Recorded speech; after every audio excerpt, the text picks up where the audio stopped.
The Lyon sisters' case begins with the soft brightness of Wheaton Plaza on the 25th of March, 1975. As you stand with the old file open and let the paper settle beneath your hands. There is no rush here, and the case has waited a long time.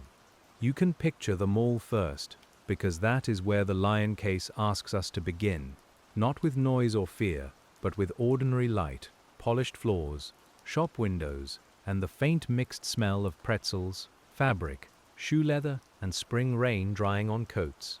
It was the week before Easter, and in Montgomery County, Maryland, the air had that early spring uncertainty, cool enough for sleeves, bright enough to make children feel the day had opened a little wider than usual.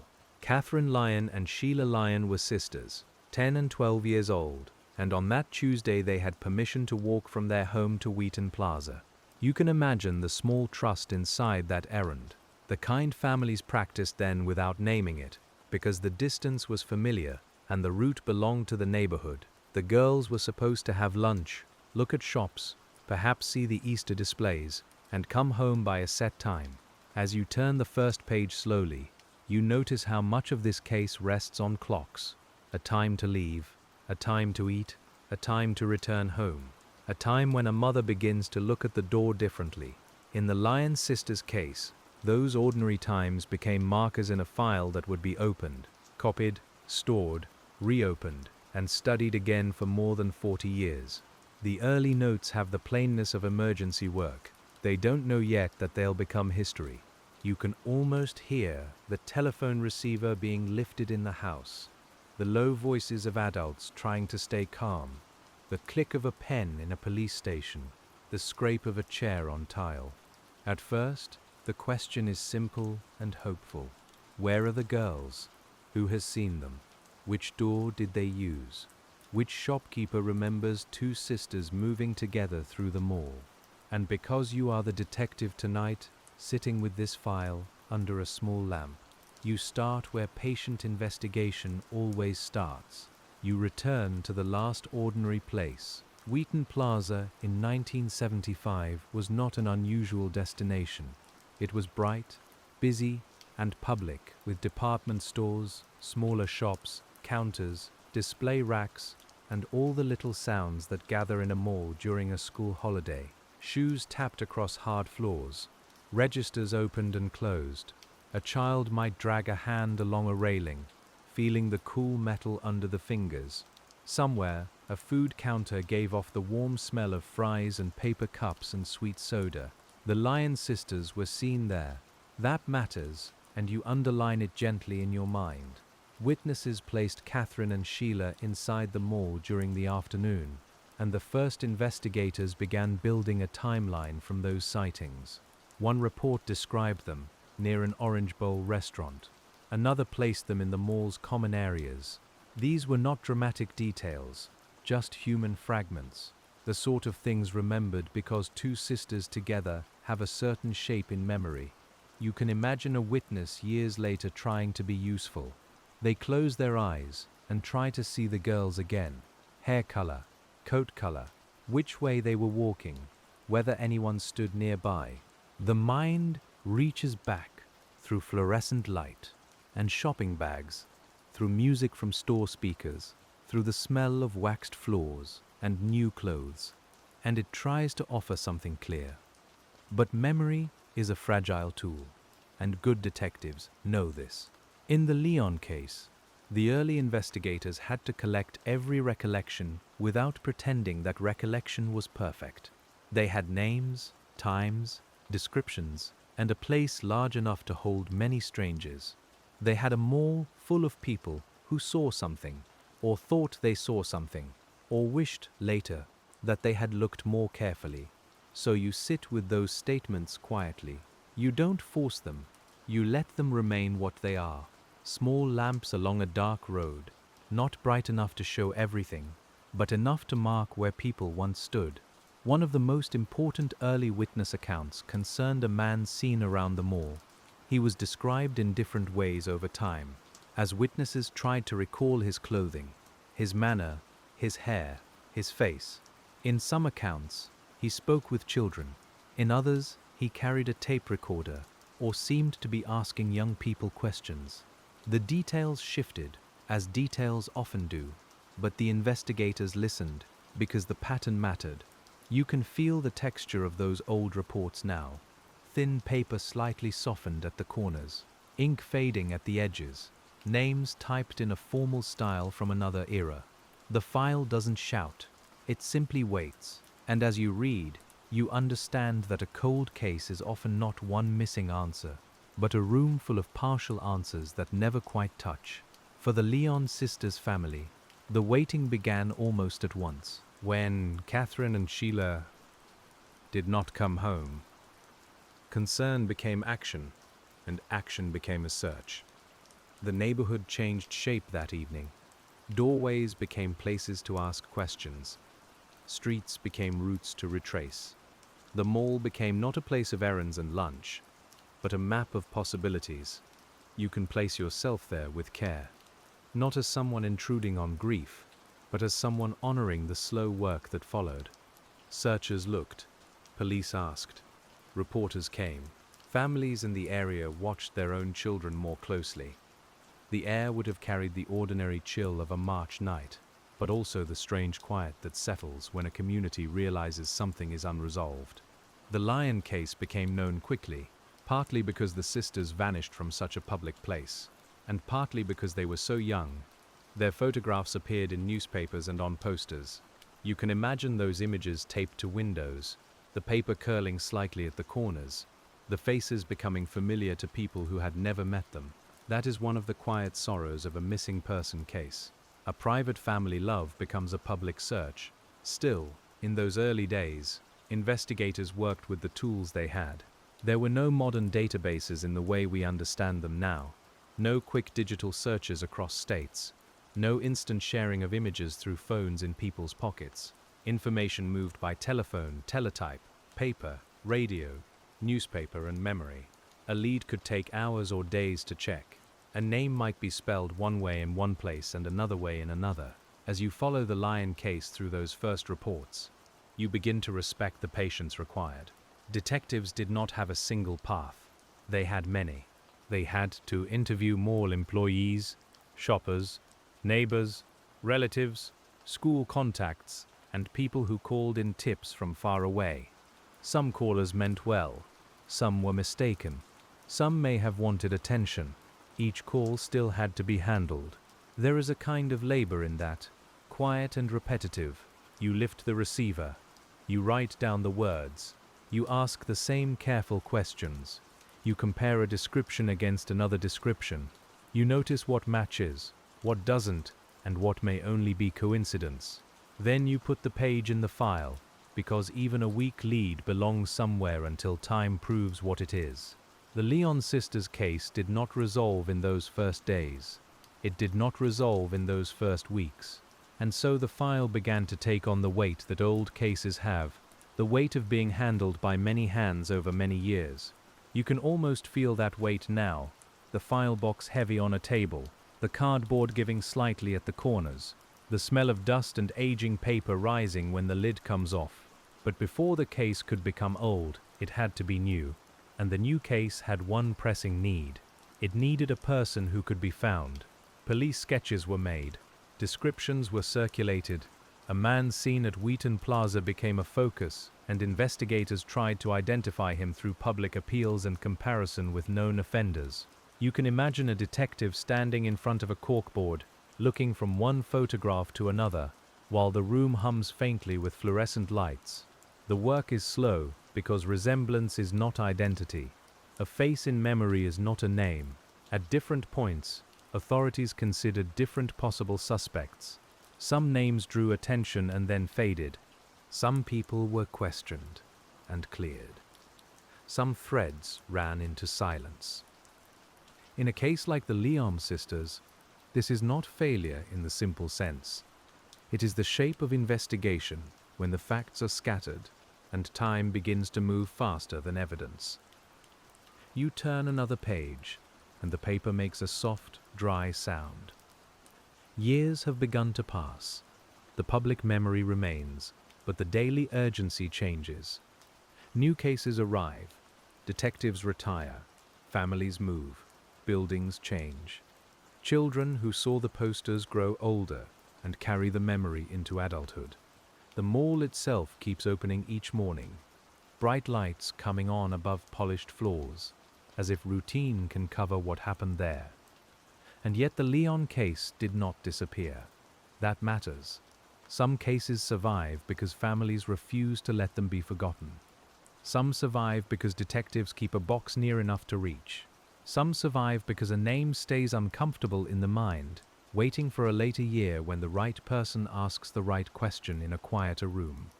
For many years, Catherine and Sheila Lyon were missing, and the investigation remained open. You can sit with that, without pushing toward the answer too quickly. 40 years is a long time in a human life. It is long enough for children to become parents, for officers to become retirees, for old shopping centers to be remodeled, for paper files to be moved from active desks into storage rooms, where the air feels cooler and the shelves smell faintly of cardboard. But time also changes what investigators can do. It changes technology. It changes cooperation between agencies. It changes the courage of witnesses. It changes what people are willing to say about a person they once feared or protected or did not fully understand. In the Lyon case, the eventual solving would come not from one shining moment, but from accumulation, from the steady return to old material. That is the patient part of detective work, and it is the part we can hold gently tonight. You don't rush a cold case by wishing. You reopen it. You read the first reports again. You look at the names that seemed small. You ask whether a person who once stood at the edge of the file should have been closer to the center. Years later, something shifted in the file, and the Lyon case began to move again through older names, old interviews, and a man whose past had never quite settled. Lloyd Lee Welch was not unknown to law enforcement. His name had appeared in connection with earlier inquiries, and he had been interviewed in the period after Catherine and Sheila disappeared.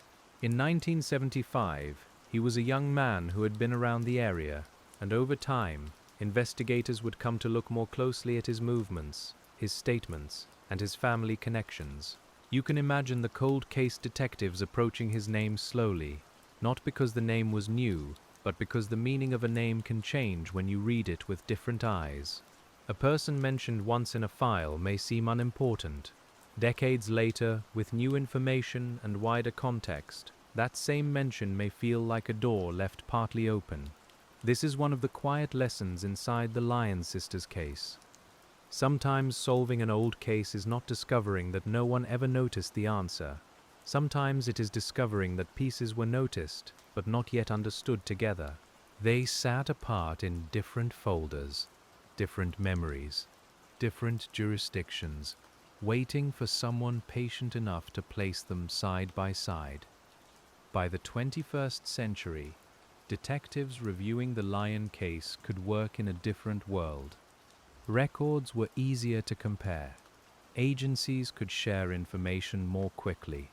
Investigators could search prison records, interview old associates, and trace family histories with tools their predecessors did not have. The work was still human, though. It still required listening, judgment, and long hours. You can hear the low voice of an interviewer in a small room. You can see a legal pad on a table. The pen moves slowly. Someone pauses before answering. The air smells like coffee gone lukewarm in a paper cup. Outside the room, ordinary life continues. But inside it, old time has been brought back into the present. Welsh gave statements over the years, and those statements became important. They were not simple. They changed. They required checking. In cold case work, a statement is not accepted just because it arrives late. It has to be tested against known facts, against geography, against other witnesses, against what could have happened and what could not. Patient detectives don't simply hear a story. They measure it.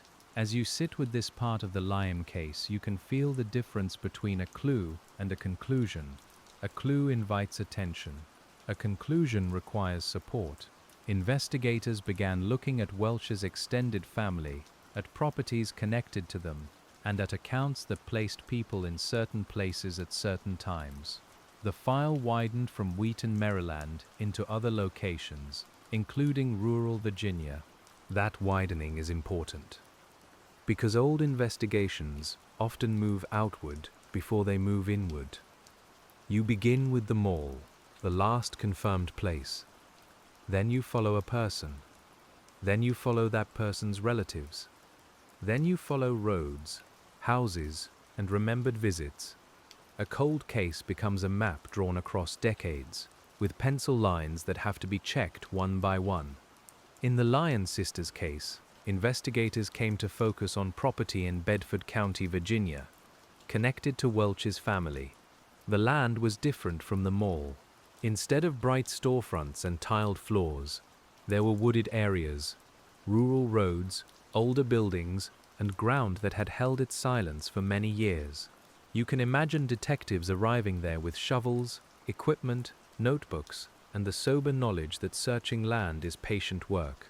There is no need to make that search dramatic. It was careful, physical, and slow.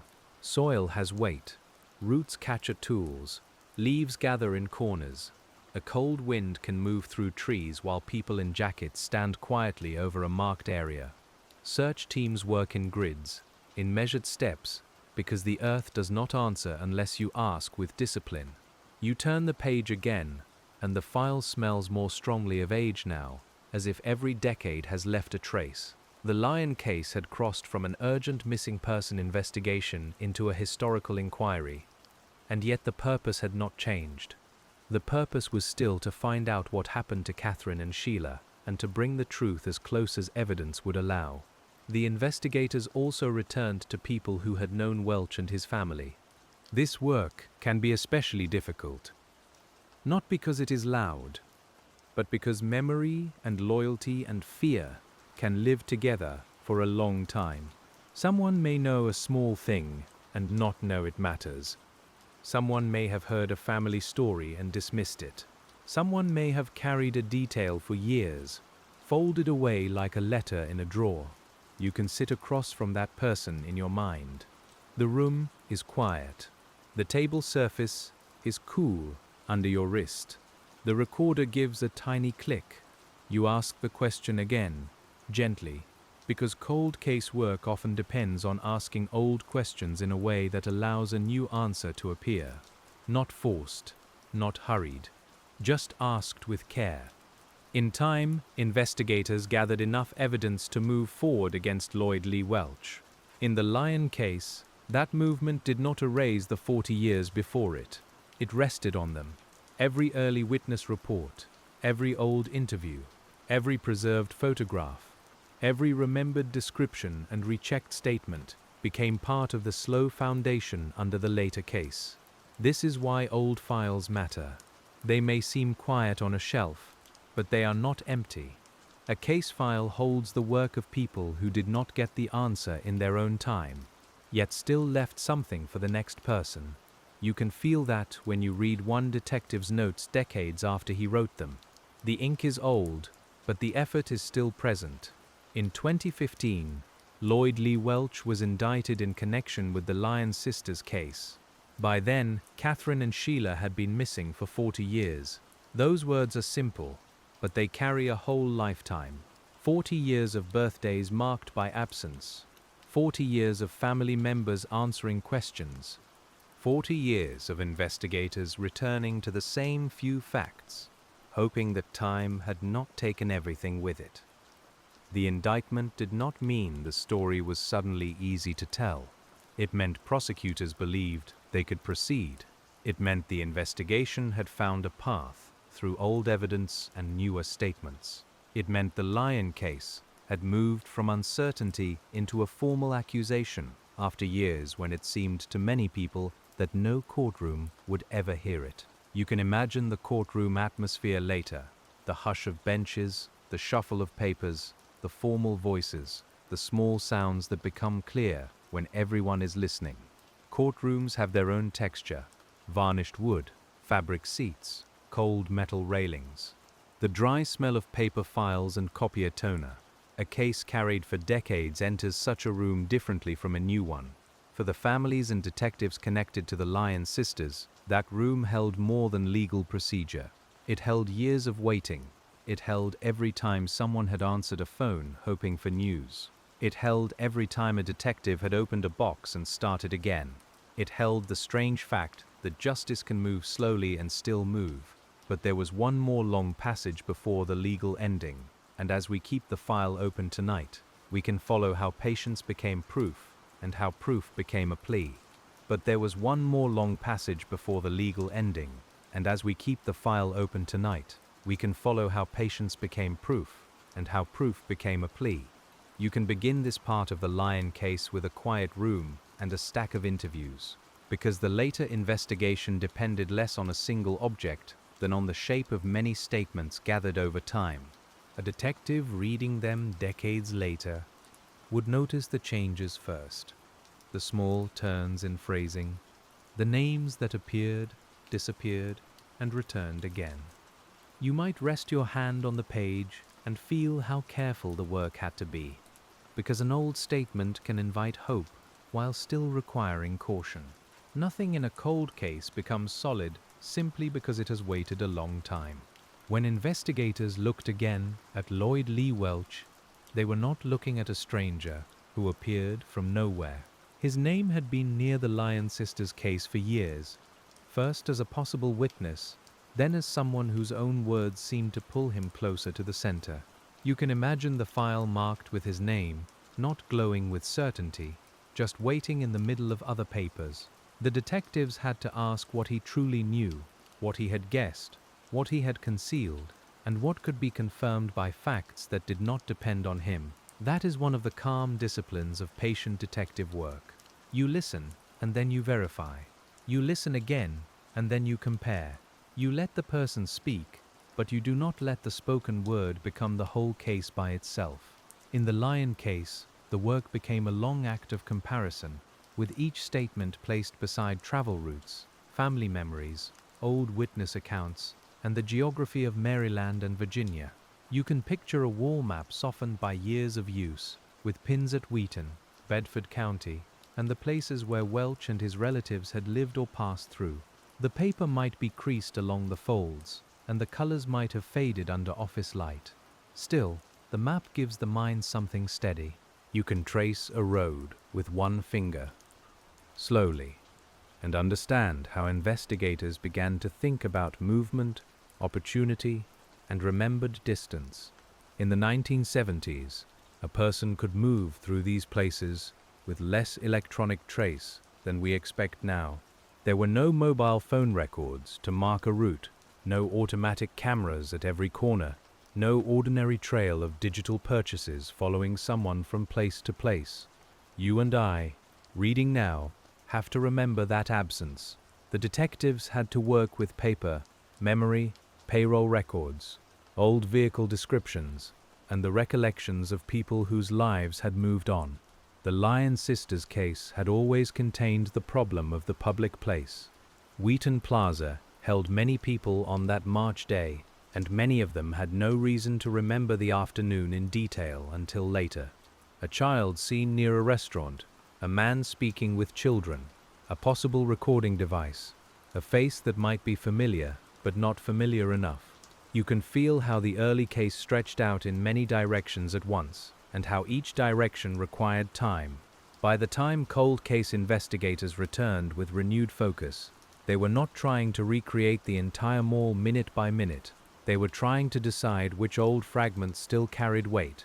A memory that seemed odd in 1975 might look more important when placed beside Welch's later words. A family story from Virginia might begin to echo with a witness description from Maryland. You can almost hear pages being slid across a table, one after another, until patterns begin to sit nearer together. This is not the quick work that television sometimes imagines. It is much quieter. It involves tired eyes, copied records, careful questions, and the willingness to accept that some days produce only one useful line. You might spend an entire afternoon reading material that changes nothing, and then find, near the bottom of a page, a date or phrase that makes you sit back and breathe more slowly. As the Lyon case moved into this later phase, investigators also had to think about the Welsh family as a network, not just one man. Family networks can hold stories in unusual ways. Some details pass through them as jokes, rumors, warnings, or half-spoken recollections. Some are protected by silence. Some are misunderstood for years because no one outside the family has asked the right question in the right context.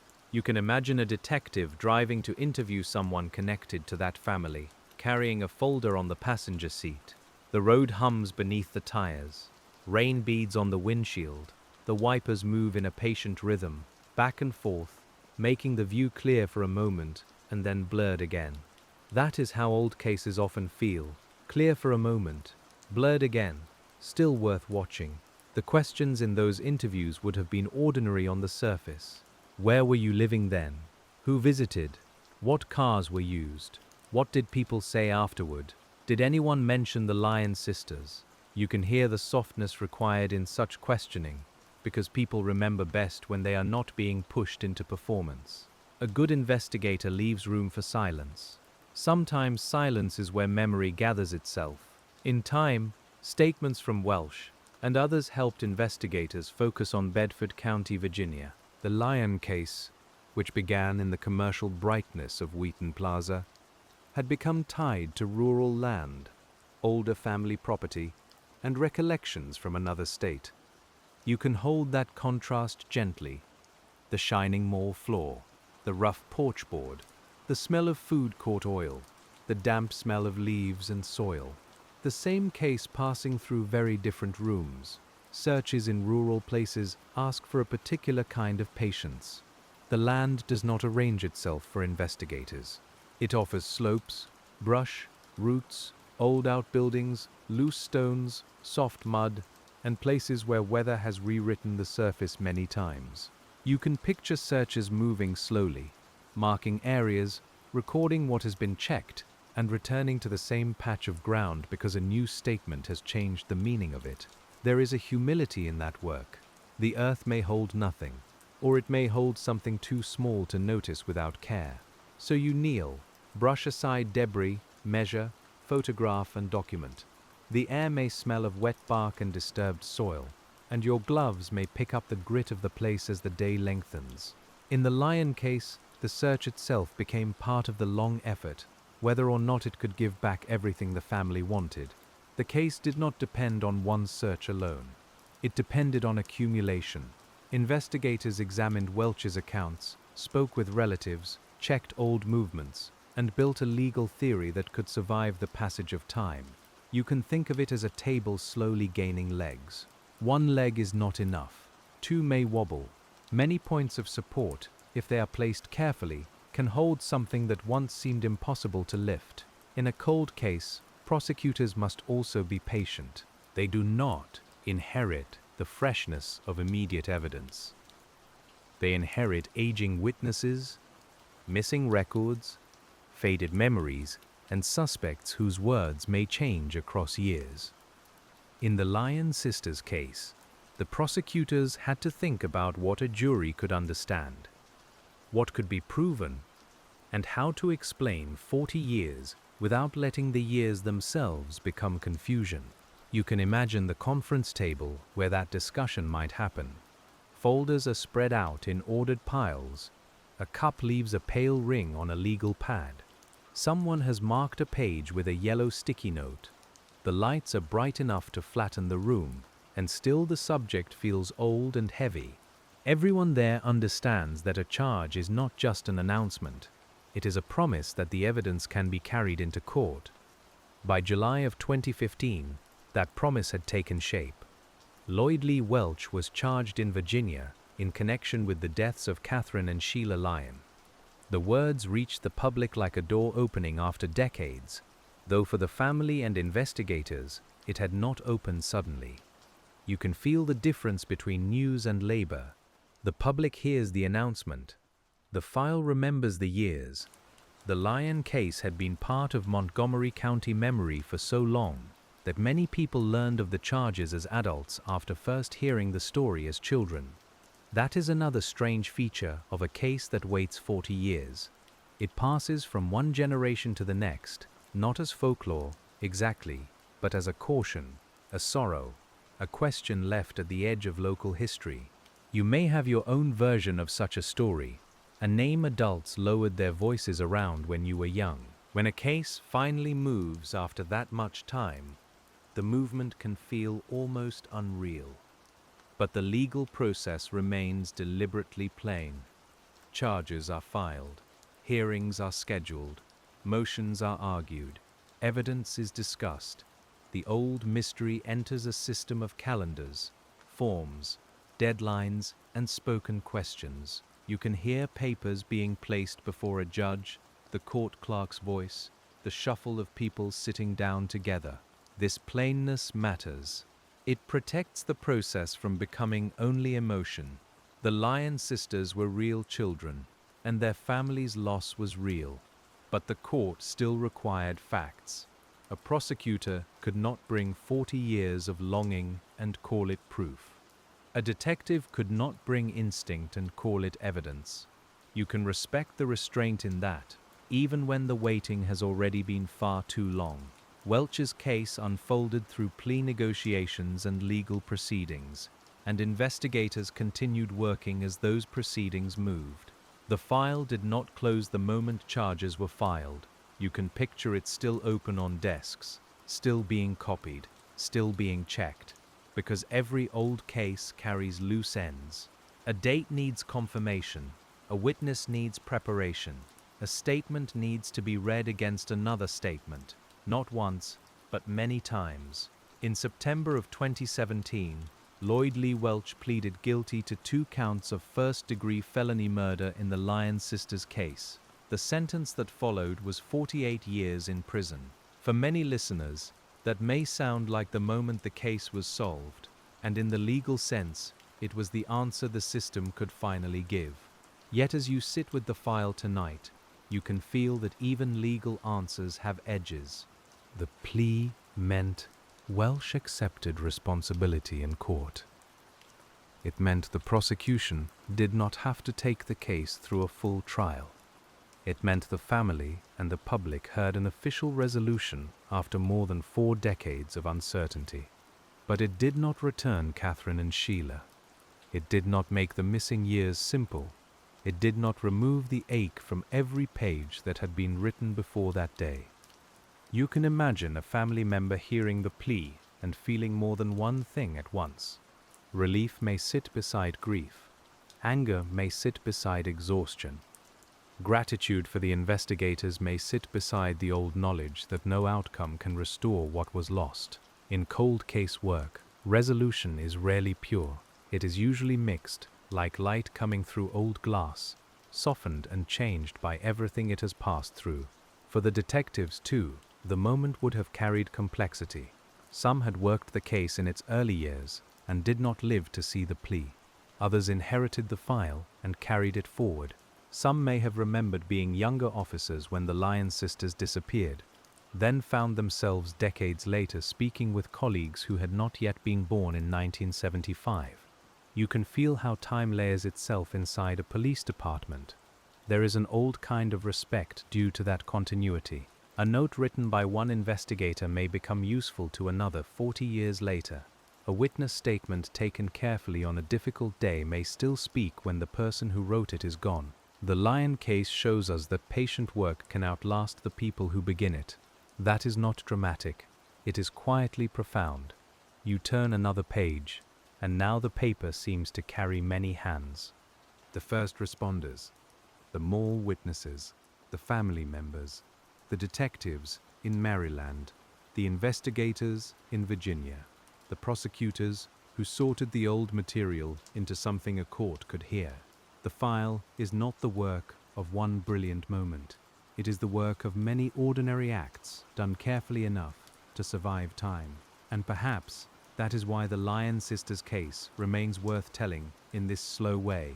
Not because it offers comfort easily, but because it shows how human persistence can remain active even after hope has changed shape. You and I can sit with that without rushing past it. Hope in 1975 may have meant finding 2 girls alive by evening. Hope decades later meant truth, responsibility, and a record that could finally say more than unknown. The records from the solved Lyon case also remind us how careful language must be around old mysteries. We can say what the court accepted. We can say who pleaded guilty. We can say that investigators connected Welch to the case after decades of renewed work. But we do not need to invent certainty where the record is quieter. Some questions remained around the involvement of others, the exact sequence of events, and the full truth of what was said within the Welch family over the years. A calm retelling leaves room for that. It does not press every silence into a shape.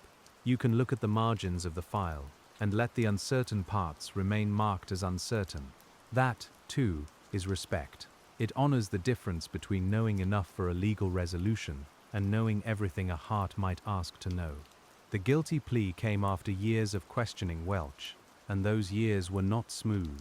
His accounts varied, and detectives had to treat each version with care. You can imagine the patience required to return again to a man whose words did not sit still. One interview might produce a detail that seemed useful, another might complicate it, a third might require investigators to go back to maps, relatives, and old notes to see what could be supported. This is the slower truth of the Lyon case. It was not solved by simply believing a confession. It was solved by taking claims apart and seeing where they touched the world. Did a road lead where he said it led? Did a family member remember a visit? Did an old witness place him near the right area? Did his knowledge fit information that mattered? You can almost hear the quiet scratch of pencil marks beside each question. When investigators interviewed people connected to Welch, they were also navigating time's effect on memory. Decades change what people remember and how they remember it. A person may be certain about the feeling of a day and uncertain about the date. Another may remember a car but not a year. Someone else may recall a strange comment made at a kitchen table with the smell of coffee and cigarette smoke in the room, but not who else was present. You, as the patient reader of the file, have to hold these fragments lightly, not dismissing them, not overvaluing them, just holding them where they belong.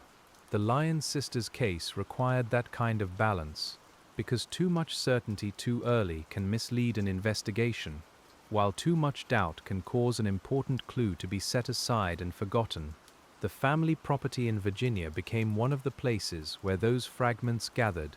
Investigators looked at whether the sisters had been taken there, whether others had knowledge, and whether any physical trace could still be found. You can picture the land in changing seasons, spring green giving way to summer heat, then leaves loosening in autumn, then winter leaving branches bare against a pale sky. Time does not keep a scene still for investigators. It keeps changing it. Searching such places after 40 years asks the body to do what the mind has already done. It asks for endurance. People bend, dig, sift, mark, and record. Dust rises. Gloves grow damp. Boots press into soft ground. A shovel handle warms under the palm. The work is repetitive, and repetition can be its own form of care, because the searchers are saying, again and again, that the missing are worth the effort. In the Lyon case, no complete recovery gave the family the kind of certainty many families long for. That absence matters, and we can say it gently. The legal case moved forward without the full physical answer people had hoped for. This is part of why the story remains quiet even after it was solved. A plea can close one door while leaving another room dimly lit. You can feel that dim room as you read. It is not a place for speculation. It is a place for humility. The file tells us enough to understand how Welch was brought to account, but it does not restore every lost detail. It does not give back the afternoon to Catherine and Sheila. It does not let their family return to the morning before the walk to the mall. No investigation can do that. What it can do is preserve a record. It can say that the case was not abandoned. It can identify the person legally responsible. It can show that old work, when kept and revisited, may still matter. In the Lyon sisters' case, that record was built across county lines and across generations of investigators. You can almost see the handoff. One detective closing a folder and another opening it years later. There is something deeply human in the handoff of an unsolved case. It admits that one person may not be enough, one decade may not be enough, one method may not be enough. Yet the work can continue if the people involved leave the trail clear for those who come after. A good report is an act of faith in a future reader. Tonight, in a small way, you are that future reader. You run your eyes over the witness lists again, and the names are not just names anymore. They are people who stood under mall lights, answered phones, opened doors, or sat in interview rooms trying to remember. Their memories were imperfect, but they were still part of the structure that allowed the Lyon case to move. Even a person who could only say, "I think I saw something," may have helped keep attention on the right corner of the map. The public also played a role, though not always in ways that were easy to manage. High-profile cases bring tips, and tips bring work. Some are meaningful, many are not. You can imagine stacks of messages, letters, phone logs, and reports, each requiring a decision. Follow, file, compare, reopen, cross-reference. Even false leads consume time, and the detectives had to spend that time because missing children cannot be investigated by shortcuts. In the earlier years, media attention helped keep the Lyon sisters in public memory. Their photographs became familiar across the region, and the case remained a point of reference in conversations about child safety and community trust. You can picture a newspaper folded on a kitchen table, the ink slightly smudging a thumb, a parent reading quietly while children eat cereal nearby. The story entered homes that way, softly but permanently. Later, when Welch was charged and then pleaded guilty, that same public memory returned. People who had carried the case for decades saw the name again. Some remembered the first posters, some remembered searching, some remembered being children at the mall around that time. In this way, the Lyon case did not belong only to official files. It also lived in the private memory of a community. But public memory can simplify what the file complicates. It may remember the disappearance, then the arrest, then the plea, with the long middle compressed into almost nothing. You and I are taking the slower route tonight because the middle is where the work lived. The middle held the years when nothing seemed to happen, while behind the quiet surface, names were kept, notes were stored, and possibilities remained available for later use. A case solved after 40 years depends on those middle years. If the early file had been careless, the later investigators would have had less to stand on. If family pressure had faded entirely, public attention might have thinned beyond repair. If detectives had treated the case as only an old sorrow, rather than an unfinished responsibility, Welch's name might never have returned to the center with enough force. You can pause with that thought for a moment. Responsibility can be quiet. It can look like a box on a shelf, labeled correctly. It can look like a detective saying, "Let's read it again." It can look like a prosecutor refusing to move before the evidence is ready. The Lyon sisters' case was solved through that kind of quiet responsibility, layered over many years. The plea hearing in 2017 brought together the old and the official. Welch stood before the court and entered guilty pleas. The legal language was formal, but beneath it was the long human story we've been reading. Catherine and Sheila's names were no longer only part of a missing person poster or a cold case briefing. They were spoken inside a legal resolution that came far later than anyone would have wished. You can imagine the stillness in that room, the sound system faintly humming, a page turning near counsel table, someone shifting in a wooden bench, the judge's voice measured and controlled. Courtrooms often require people to hold enormous feeling inside ordinary posture, hands folded, eyes forward, breathing carefully while language does its formal work. For the family, hearing a guilty plea may have been one form of answer, not the whole answer, not the answer that any family wants, because the true wish would always be for the event never to have happened. But after 42 years, the legal acknowledgement mattered. It placed responsibility somewhere real. It stopped the case from being only a question. And still, as you sit beside the lamp tonight, you can sense how some questions remain around the edges. Cold case resolutions often leave that residue. Who knew what and when? Which statements were truthful? Which family stories were rumor and which were memory?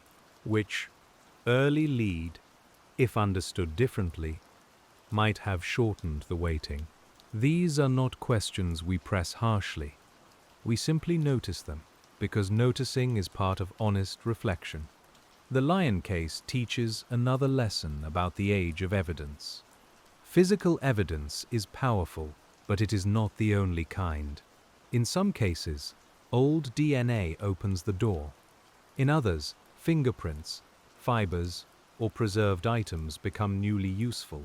In the Lyon sisters' case, the solution depended heavily on interviews, admissions, corroborating facts, and the careful reconstruction of old movements.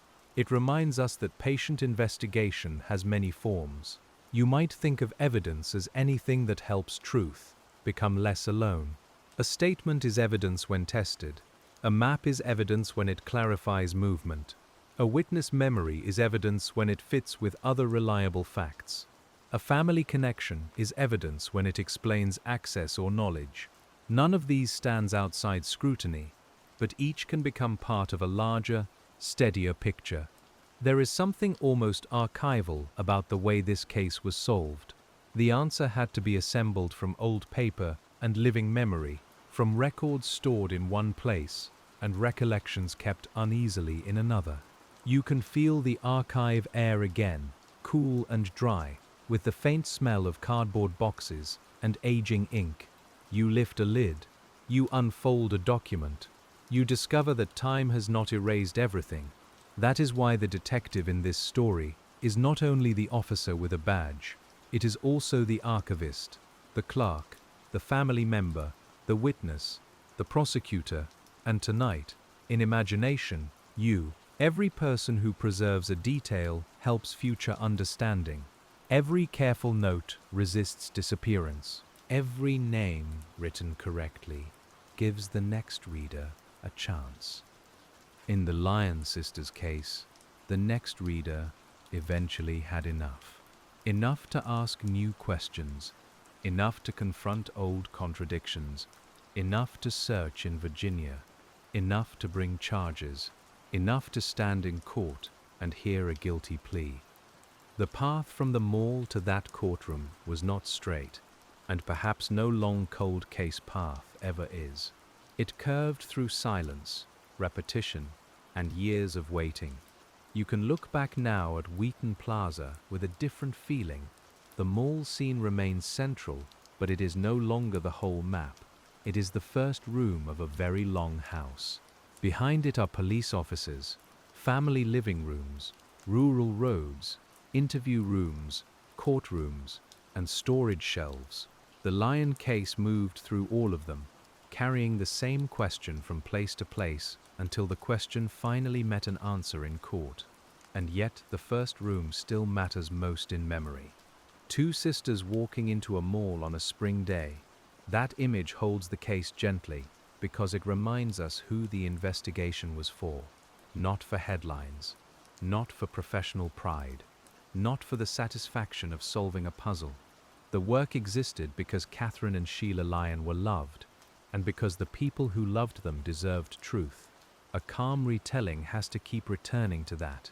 It is easy in old cases to become absorbed by procedure, suspects, dates, and legal terms. Procedure matters, but it is not the heart. The heart is the human absence that made procedure necessary.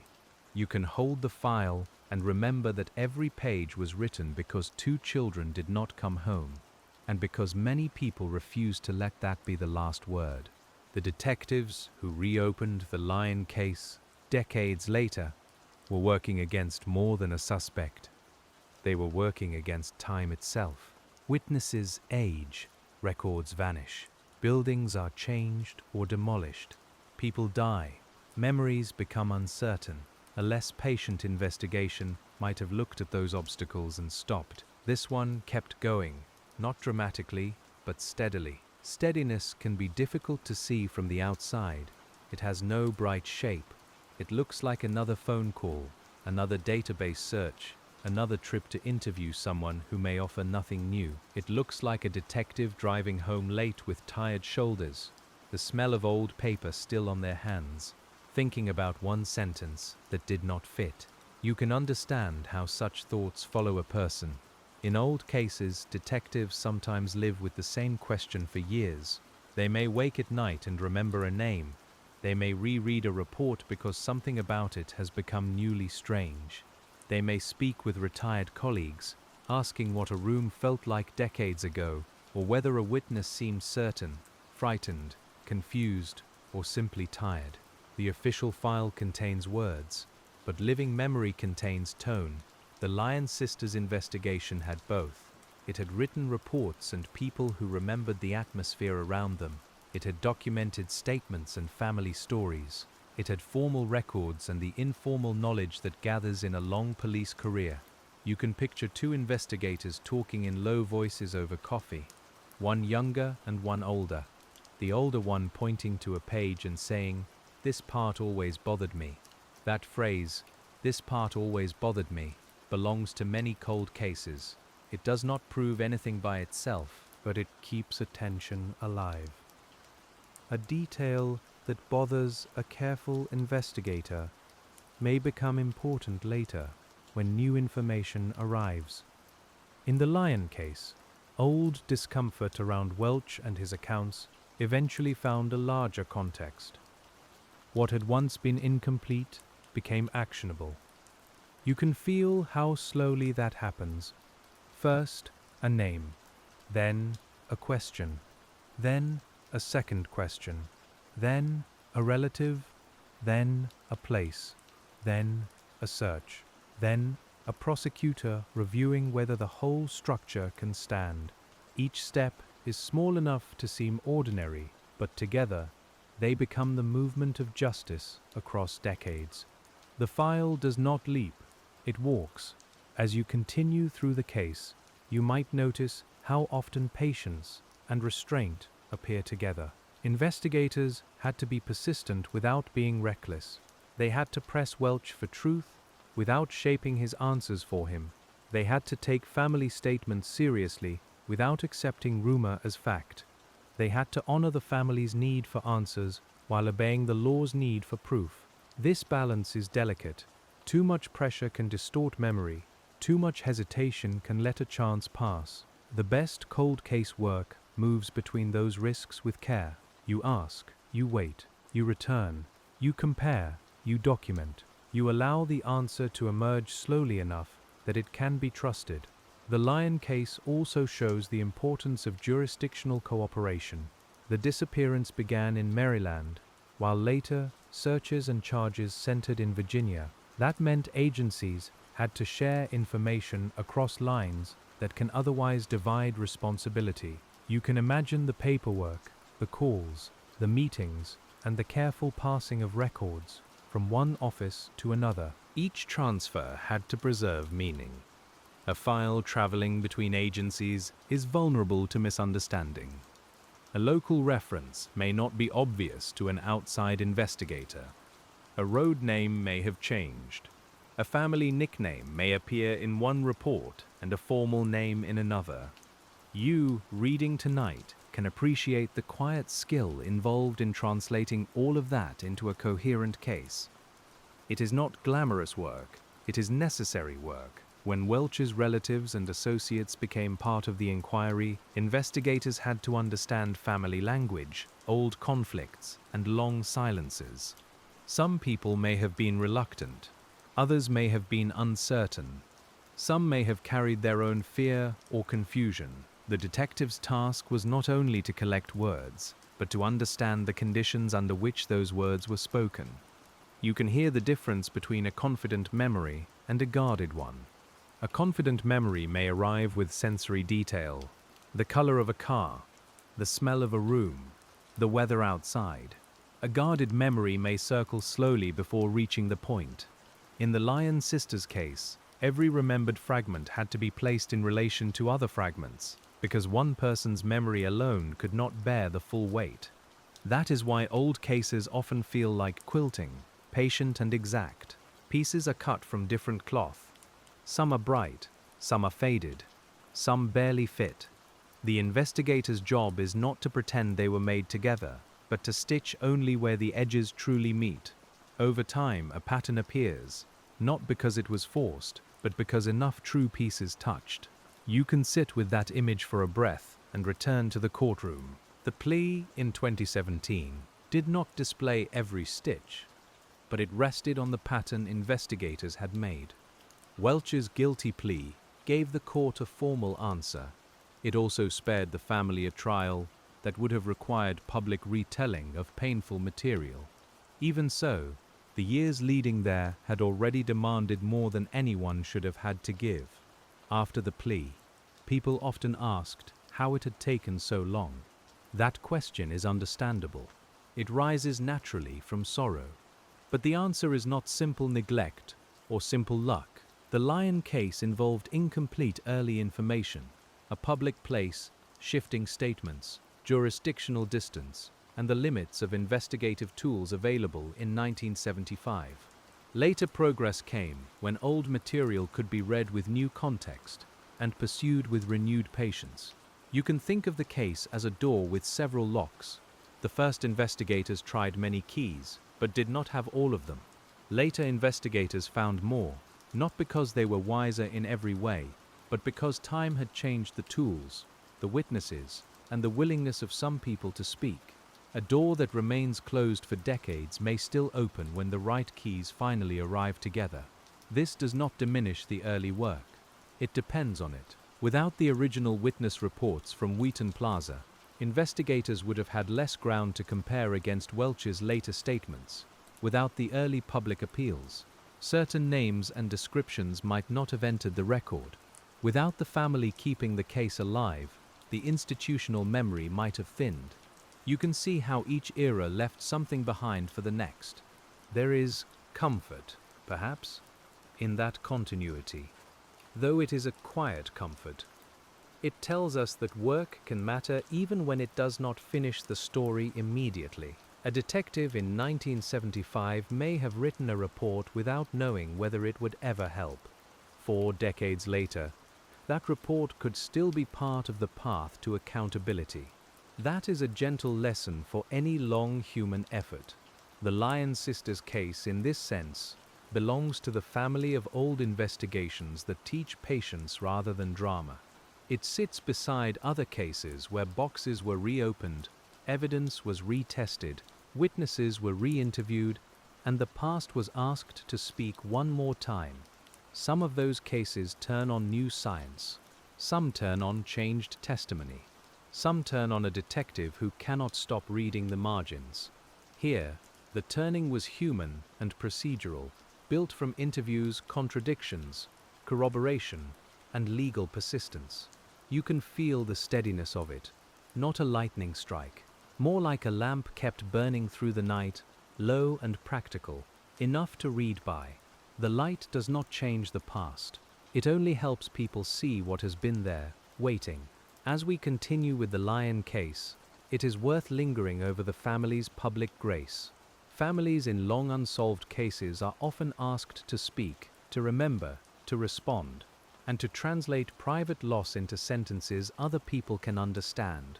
That is a difficult burden.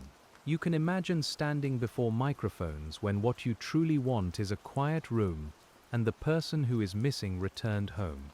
The Lyon family carried the case through decades of public attention, and their endurance became part of the story. They kept Catherine and Sheila's names present, without turning them into symbols only. This matters. The girls were sisters, daughters, classmates, children with ordinary likes and routines.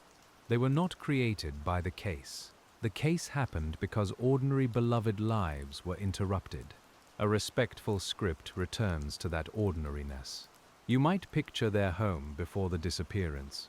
Shoes near a door, a coat hanging from a hook, school papers on a table, the mild clutter of family life. These details are not known in every particular, and we do not need to invent too much. We only need to remember that every missing person file begins in a lived home, not in a police report. When the girls walked to Wheaton Plaza, they were doing something many children did. That ordinary permission is part of why the case entered community memory so deeply. It touched the trust of a place. Parents saw their own routines inside it. Children understood the mall as familiar, and then learned that familiar places could become complicated in ways adults struggled to explain. You can hold that community memory gently, without turning it into fear. The point is not to make the listener anxious. The point is to understand why the Lyon case stayed alive. It stayed because the people of Montgomery County remembered the normal day that became a lifelong question. They remembered the photographs. They remembered the name. They remembered that two sisters were still missing when the news moved on to other things. The investigators who later solved the case worked within that long memory. They were not handling a forgotten file in the pure sense. They were handling a file that had never fully left the room. It sat quietly, in public consciousness, sometimes nearer, sometimes farther away, but present enough that new developments still mattered. You can feel that presence in the way people responded when Welch was charged. A charge after 40 years can reopen feeling as much as it answers it. People who thought they had made peace with not knowing may find the old question newly awake. People who followed the case as children may feel the passage of their own lives in the announcement. You can imagine someone reading the news at a kitchen counter, older now, the morning light different from the one they remember in 1975. For detectives too, public attention can be double-edged. It can produce tips and pressure. It can also create noise. The Lyon case had to be handled carefully because old attention can invite old assumptions. Investigators needed to follow evidence, not folklore. They needed to ask whether familiar theories were supported and whether neglected possibilities had been underestimated. That is another patient habit. You examine your own assumptions. You ask why a name was set aside. You ask whether a witness description became too fixed in everyone's mind. You ask whether a suspect was dismissed for a reason that still holds. You ask whether geography, family ties, or later statements change what the old file means. The work is not only looking outward, it is also looking inward at the investigation itself. In the Lyon sisters' case, this inward look helped bring Welch's early connection back into view. He had reportedly come forward early on, saying he had seen the girls. Over time, the meaning of that contact changed. You can sit with the strange fact that a person may place himself near a case in a way that seems helpful, confusing, or self-protective, and only later does the placement reveal its importance. Investigators had to return to that contact with caution. Why did he speak? What did he say? What did he know? How did his account compare with independent witness descriptions? Did he have a reason to be at the mall? Could his later statements be matched to places and people? You can almost hear each question landing softly, like cards laid one at a time on a table. There is no need to hurry those cards. The listener can rest while they are placed. The case itself waited 40 years. We can take a few quiet moments with the method. This is what solved the Lyon case. Not force, not spectacle, but the patient laying out of details until one arrangement held better than the others. The investigator's attention to Welch's extended family also reflected a practical truth. People rarely move through important events entirely alone, even when responsibility finally rests with one person in court. They borrow cars, visit relatives, make calls, stay at houses, repeat strange comments, or leave impressions on people nearby.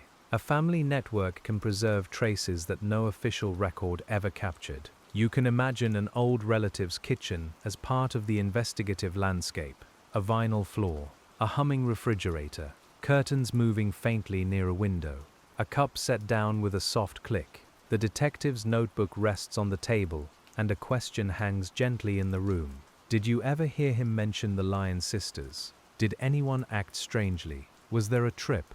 Was there a place? Sometimes the answer may come indirectly. Not yes, exactly, but a story. Not a date, but a season. Not a confession, but a comment someone once made that never felt right. The investigator has to let the story unfold, then later return to the file and see whether the story can live there honestly. That is where patience becomes method rather than mood. The Lyon case required that distinction. Patience was not merely waiting for time to pass. It was active patience, with interviews, searches, legal review, and repeated comparison. It was the difference between a file forgotten on a shelf and a file deliberately kept available for the day when one more person might speak. You can feel the energy in that kind of quiet work, low but steady. As you read deeper into the later investigation, you notice how much depends on people being willing to revisit uncomfortable years. Families may prefer old things to stay old. Communities may prefer a painful mystery to remain at a distance. Institutions may hesitate to re-examine what earlier work missed. Yet the Lyon sisters case moved because people did revisit those things. They opened what was closed. They asked again. The phrase "ask again" could sit at the center of many cold cases. Ask the witness again. Ask the suspect again. Ask the map again. Ask the evidence again. Ask whether time has changed the answer. You do not ask with force. You ask with consistency. The file may not answer the first time, or the 10th, but patient questioning creates the conditions in which truth can be recognized when it appears. This is why cold case units can be so valuable. They give investigators permission to spend time on older questions that daily emergency work may crowd out. They also bring fresh eyes, which can notice what familiarity hides. In the Lyon case, renewed attention allowed old material to be arranged differently, and that different arrangement brought Welch into sharper focus. Fresh eyes do not mean disrespect for the old ones. You can feel that clearly here. The early detectives were working under enormous pressure with limited tools and a flood of public concern. Later detectives had the benefit of time, broader records, and the knowledge that the case had not resolved through other paths. Each generation of work had its own limits and its own value. A cold case file is, in that way, a conversation across time. One detective writes, another Reed Segata hears the recording years later, one family member asks for answers, and another generation of officials responds. The Lyon sisters case became such a conversation, extending from 1975 into the years when the plea finally came. You can imagine closing one folder and opening another, feeling the slight change in paper stock as the years advance. Older pages may be thinner, typed or photocopied many times. Newer pages may be printed from digital files, sharper and cleaner. The content bridges them. Same names, same question, same patient need to understand how a spring afternoon led to decades of searching. The legal phrase first-degree felony murder carries its own formal weight.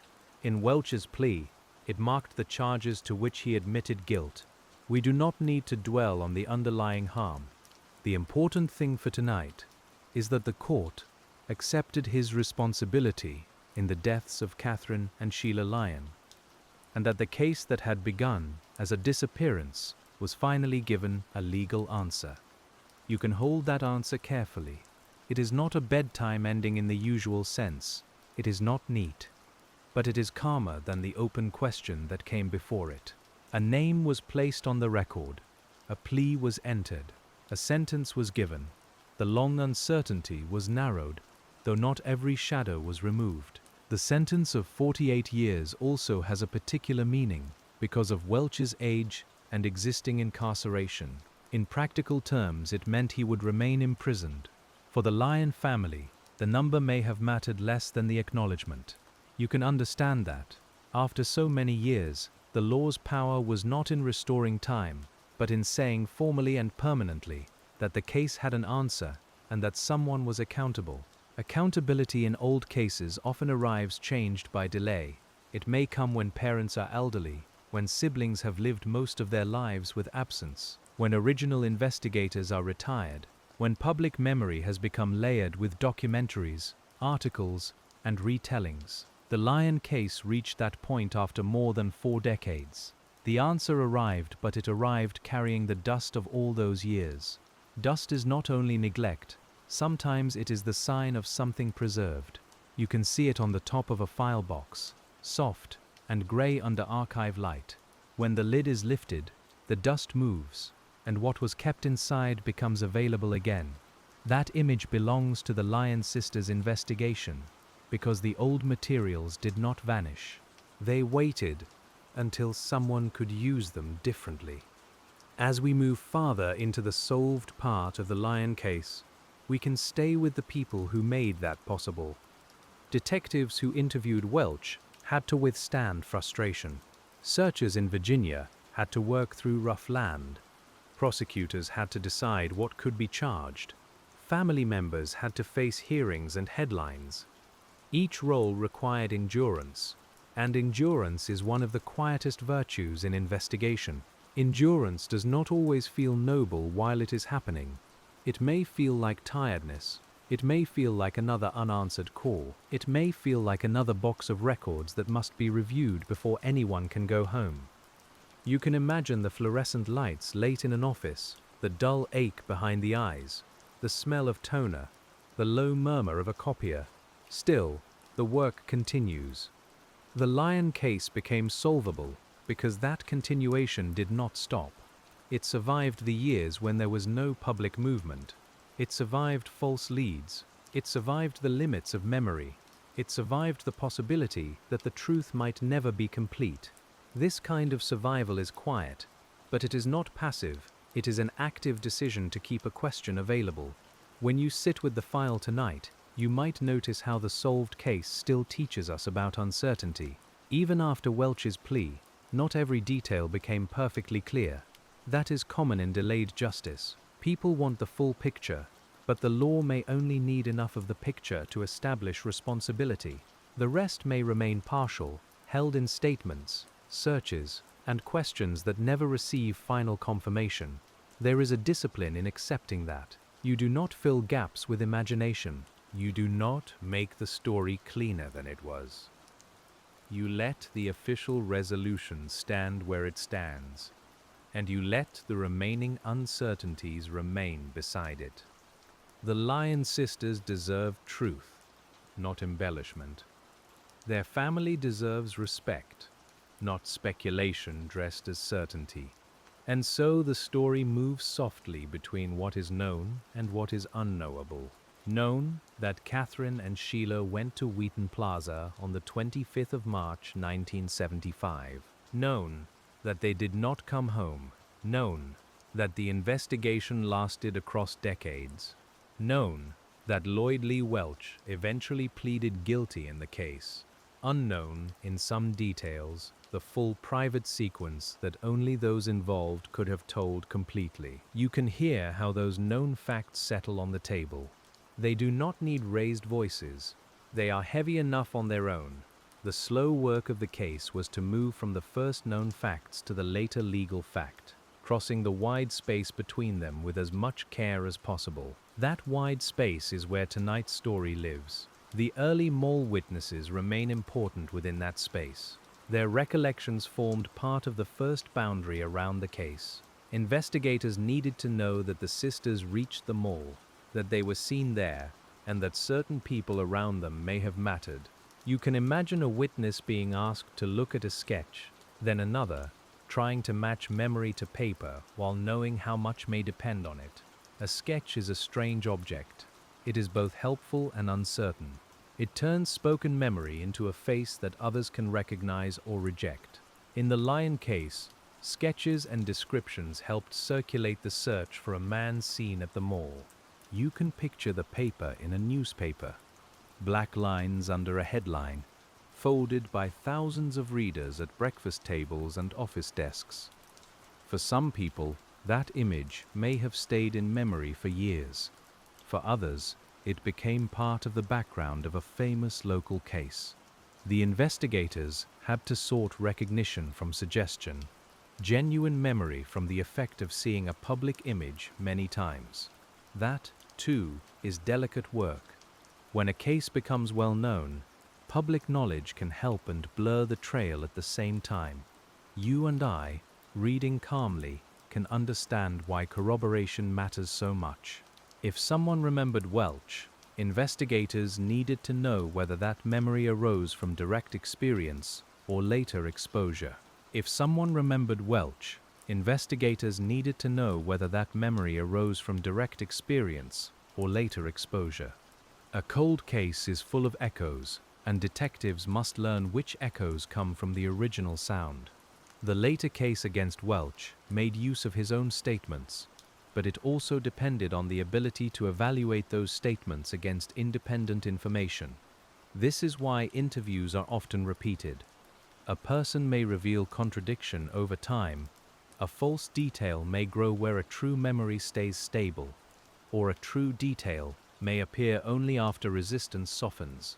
You can hear the interviewer's patient tone, returning to the same point without haste. There is almost a rhythm to it. Tell me about that day. Tell me who was there. Tell me where you went afterward. Tell me what you remember about the house. Tell me again. Not as a dramatic confrontation, but as an effort to let the account settle into its real shape. The pen moves. The recorder runs. The room stays quiet enough for small changes to be heard.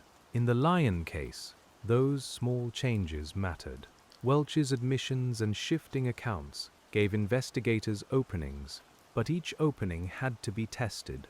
They followed locations, they searched, they spoke with relatives, they built a record around the words. You can think of the investigation as building a frame before placing the statement inside it. Without the frame, the statement might twist. With the frame, it could be understood. This is a patient idea, and it suits the whole case. Truth, when delayed for decades, often needs a frame strong enough to hold it. The frame is made from documentation. It is made from maps. It is made from court procedure and careful witness work. It is made from the refusal to confuse a compelling story with a proven one. The Lyon sisters case shows that patience is not soft in the weak sense. It can be firm. It can return to a person again and again. It can stand in a field with a search team.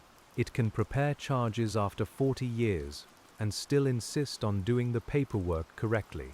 It can sit with a grieving family and speak carefully, because careless hope is its own kind of harm. You can feel that carefulness in the best cold case work. Detectives do not promise what they cannot know. Prosecutors do not say the case is ready until they believe it is. Searchers do not announce findings before they are confirmed. Families learn, painfully, to hear words like possible, likely, consistent, and under review. These words may sound dry, but they protect the truth from being rushed. As the Welch investigation developed, the public learned that authorities believed the sisters had been taken from Maryland into Virginia. This shifted the emotional geography of the case. The mall was still the beginning, but the answer was believed to lie elsewhere, down roads and across state lines, in places that had once seemed separate from the brightly lit afternoon. You can trace that movement slowly, without needing to imagine the worst. A road can hold many kinds of memory. Headlights at dusk, a radio playing softly, a paper map folded in the glove compartment, the smell of vinyl seats warmed by sun. In a case file, roads become lines between statements. They connect what someone said to where someone could have been. In the Lyon case, roads helped investigators think about how a public disappearance might become a rural Virginia prosecution. The Bedford County connection also shows how old cases may depend on local knowledge far from the original scene. A detective from one area may need the help of officers who know another place, its roads, families, records, and older stories. You can picture local investigators guiding search teams, pointing toward property boundaries, remembering who owned land in a certain year, explaining how roads were named before signs changed. That kind of knowledge can be hard to find in databases. It lives in clerks' offices, in county maps, in retired officers' memories, and in people who have known the same hills for most of their lives. Patient investigation respects local memory while checking it carefully. The Lyon case needed that respect because its later answers were tied to places where history was not only written down. When the land was searched, investigators knew that decades had passed. Weather had moved through again and again. Buildings may have changed. People had come and gone. Evidence, if it existed, could have been disturbed, decayed, or hidden beyond recovery. Still, the search had value. It tested statements. It honored the possibility that something remained. It showed the family that no reasonable path was being ignored. You can imagine standing at the edge of such a search, listening to the muted sounds. A radio crackles. A shovel touches stone. Leaves move underfoot. Someone calls softly to mark a location. There is no urgency in the sound, only concentration. Each person there understands that the ground may not answer, but the question must still be asked with care.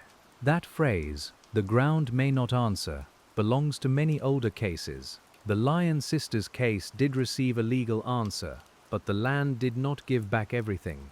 This is one reason the story should remain gentle.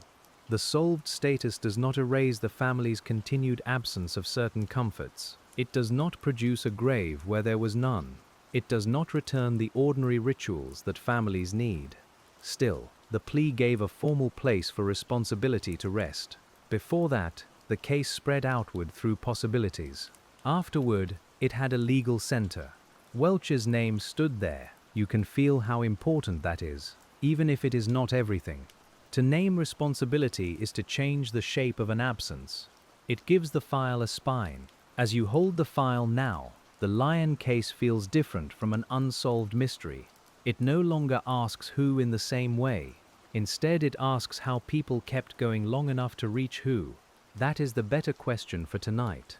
It lets us focus on the patient detective work, the preserving of records, the re-interviewing of witnesses, and the steady movement from old uncertainty toward court-admitted responsibility. The answer is not that one detective solved everything alone. The answer is collective. A case this old requires many hands. Some hands file the first report. Some place posters. Some answer tip lines. Some gather evidence. Some reopen boxes. Some search fields. Some argue motions. Some sit in court and bear witness. The Lyon sisters' case was carried by all of them. You can sense the tenderness in that carrying. It was not tenderness in the sentimental sense, but in the careful handling of something fragile. A family's hope is fragile. A witness's memory is fragile. An old document can be fragile. So can a legal case built after decades. Each had to be handled with enough firmness to be useful and enough care not to break. That may be the heart of cold case work. Firmness and care together. Ask hard questions softly. Preserve old papers carefully. Challenge a suspect's account without forcing the facts. Search rough land with disciplined hands. Speak to a family with honesty. rather than performance. The Lyon case gives us all of that in one long, sorrowful, patient record. From here, the file moves further into the courtroom years, where the slow investigation becomes legal language, and where the names Catherine and Sheila Lyon are carried one more time through the formal rooms of the law. The formal rooms of the law have their own slow weather, and when the Lyon case entered those rooms, the old mystery became a series of carefully spoken names, dates, and charges. You can imagine the courthouse morning.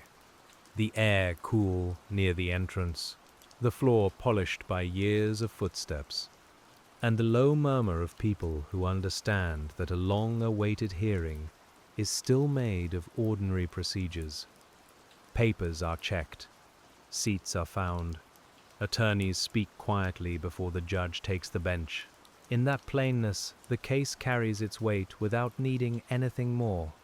You sit with the file as if it were resting on the bench beside you, and you notice how legal language narrows a story that once felt impossibly wide.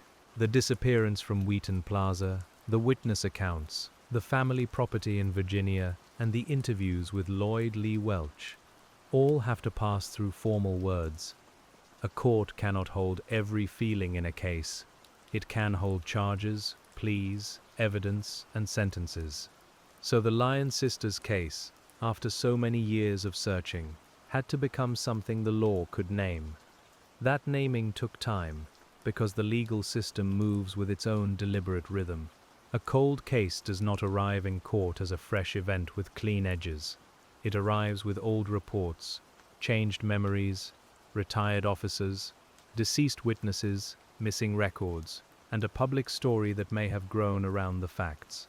You can feel the careful work of sorting through all that, like separating papers on a quiet desk, with a lamp making a small circle of light. What belongs in court? What supports the plea? What remains only context? In the Lyon case, prosecutors had to take what investigators gathered and decide how it could be carried before a judge. This meant shaping the evidence without simplifying the truth too much. It meant recognizing the strength of Welch's admissions while placing them beside corroboration from other sources. It meant preparing for the possibility that the case might be challenged, delayed, or misunderstood because of its age. You can imagine the attorneys reading late into the evening, page by page, with the courthouse emptying around them. A courtroom is not an archive, though it depends on archives. It is a place where selected pieces of the record are given legal meaning. You and I can picture boxes of material behind the scenes, while only a portion appears on the table before the court. That portion has to be chosen with discipline. The Lyon sisters' case had many emotional facts, but the court required facts with legal force. That distinction is dry, perhaps, but it protects the process from becoming only grief. When Lloyd Lee Welch entered his guilty plea, the court heard the official answer in a form the law could accept. He admitted guilt in the deaths of Catherine and Sheila Lyon, and that admission changed the case's public status after more than 4 decades. You can almost hear the stillness that might follow such words. Not a dramatic silence, just the kind that happens when people understand that a sentence has reached across many years and landed in the present. The file, for that moment, seemed to breathe, but even in that room, the story was not simply a line from question to answer, it was layered. The family had lived with uncertainty since the 25th of March 1975. Investigators had followed leads that failed, reconsidered people who seemed peripheral, and carried the case through changing eras of police work. By the time Welch spoke in court, the legal words had behind them the dust of archives, the smell of interview rooms, and the long patience of people who refused to let the case close as unknown. You can imagine the family seated in court, not as symbols, but as people with hands folded, shoulders held still, and memories moving privately beneath formal speech. For them, the Lyon case was never only a case. It was a family history altered by absence. Every legal step had to pass through that human reality. A plea might bring accountability, yet accountability does not make time reverse. It gives a record. It gives a responsible name. It gives the family something true to stand on. That is part of why cold case resolutions feel so different from ordinary endings. They arrive late, and lateness changes everything. In a fresh case, the legal answer may come while the first shock is still present. In an old case, the answer comes after people have aged around the absence. It arrives after routines have adapted, after anniversaries have accumulated, after the missing person's name has been spoken in thousands of private ways. The Lyon case carried all of that into court. You turn the page now and see not only the plea, but the years that made it possible. There were interviews with Welch that had to be conducted and reviewed. There were statements from relatives that had to be assessed. There were searches that had to be organized. There were old police reports that had to be compared to newer accounts. None of these tasks sounds large by itself, yet together they formed the structure that allowed prosecutors to proceed. When we say the Lyon sisters' case was solved after 40 years, we should hear the phrase slowly. Solved does not mean easy. Solved does not mean complete in every detail. Solved means that investigators and prosecutors reached a legally accepted answer about responsibility after decades when the answer had remained out of reach. You can let that settle gently. The word solved in an old case often means the door of uncertainty has been closed as much as evidence allows. While some rooms behind it remain quiet, the plea agreement also spared the family a full trial, and that matters in a case with so much age and pain around it. A trial would have required witnesses, argument, challenge, and the public retelling of material already carried too long. You can imagine the difference between hearing a guilty plea and sitting through weeks of testimony. Neither is simple, neither is painless, but a plea can reduce the burden of proving every part aloud, while still placing responsibility in the record. For investigators, the plea confirmed that the long work had reached a legal destination. You can picture detectives who had spent years on the file sitting quietly, perhaps not showing much on their faces. Police work often teaches people to keep strong feeling beneath a professional surface. But beneath that stillness there would have been memory, long drives, difficult interviews, search days in rough weather, hours spent rereading statements that did not quite sit right. In the Lyon case, all of it had arrived somewhere, yet even after the plea, the file did not become simple. The question of exactly what happened in every hour remained limited by the people who knew, the passage of time, and the absence of a full physical recovery. You can hold that fact without letting it disturb the calm. It is simply the nature of many older cases. The legal answer may be real and sufficient, while the full private truth remains partly beyond reach. This is where patient detective work and patient listening become the same posture. You accept what the record can say, and you do not demand that it say more than it honestly can. The Lyon sisters case asks for that kind of listening. It gives us names, dates, places, charges, a plea, and a sentence. It also gives us open spaces where speculation would be easy and unhelpful. So we leave those spaces unfilled. The sentence of 48 years was spoken in legal terms, but you can understand its broader meaning. It said that Welch would remain accountable within the prison system for the deaths of Catherine and Sheila. It marked the state's recognition that this old case had not been too old to matter.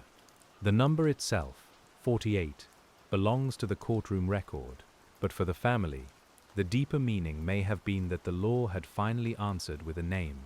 A name can change the silence of an old case. Before Welch's plea, public memory held the Lyon sisters' case as a question. Afterward, it held it as a solved case, though still a sorrowful one. That change affects how communities remember. It affects how local history is told. It affects how families speak about the past. You can picture someone who had grown up near Wheaton hearing the news and feeling an old uncertainty shift, not disappear. but shift into a different shape. The mall itself had changed by then, as malls do. Stores open and close. Signs are replaced. Floors are remodeled. Food courts move. Children who once walked there become adults with their own families. Yet the Lyon case remained attached to that place, because the first facts held there. You can imagine standing in a modern version of the old space, hearing contemporary music, smelling coffee instead of old lunch counters, and still sensing the historical outline beneath the present. Places remember differently than people. They do not speak, but they gather associations. Wheaton Plaza, later known in different forms by different visitors, carried the memory of Catherine and Sheila because people kept connecting the place to them. In the file, it remains Wheaton Plaza in 1975, bright and ordinary. In the community, it became a landmark of absence. You and I can walk through that memory softly, without making the place darker than it was. The legal answer in Virginia widened that geography. Bedford County became part of the Lyon sisters' story too, though in a different way. If Wheaton was the place of last public sighting, Bedford County was the place where investigators searched for deeper answers decades later. The air there would have felt different, with open land, trees and roads shaped by hills, rather than shopping traffic. The case connected these places through the movements and statements surrounding Welch. You can trace the line between them in your mind. Maryland to Virginia, mall to rural property, early witness to later interview, missing poster to guilty plea. Each pairing shows how the Lyon case stretched across time and landscape. A child's afternoon errand became a multi-state investigation. A local mystery became a legal proceeding far from the polished floors where it began. Still, the center of the case remained the same two names, Catherine and Sheila Lyon. We return to their names because the file returns to them. Every report, every map, every interview, every court document existed because of them. You can say their names quietly and keep the focus where it belongs. Cold case stories can become too absorbed in the person responsible, but patient narration should not let that happen. Welch's name matters legally. The sisters' names matter humanly. The old photographs of missing children have a particular tenderness. They usually show ordinary faces in ordinary moments, before the world around them changed. You can picture the paper texture of a reproduced photograph, the slightly softened contrast from years of copying, the way a face printed in a newspaper becomes both intimate and distant. For investigators, those photographs were identifiers. For the family, they were loved children. For the public, they became the enduring image of the case. In the early days, photographs helped spread awareness. Later, they helped keep memory alive. By the time the case was solved, those images had passed through decades of public attention. You can imagine them in police files, newspaper archives, television segments, and online articles. Each reproduction carried the same quiet request. Remember them, help if you know something. Do not let the question disappear. The plea did not erase the need to remember. It changed the reason for remembering. Before, memory served the search for an answer. Afterward, memory served the dignity of the people at the center and the recognition of the work that finally brought accountability. You can feel that shift in the Lyon case. It is still a cold case story, but also a story of persistence rewarded late, imperfectly, and meaningfully. A detective reviewing the case after the plea might still find loose threads. Cold cases rarely become perfectly tidy. There may be statements that never fully align, family members whose possible knowledge remains uncertain, and exact times that cannot be restored. You might run your finger down a list of names and feel the limits of what any file can contain. The law can close a case in one sense, while history continues to hold small questions. That does not make the solution less real. It only makes it human. Most truths in old cases are built from what survived, not from everything that once existed. Some facts were lost in 1975 and the years immediately after. Others were preserved. The work of the later investigators was to use what survived with care.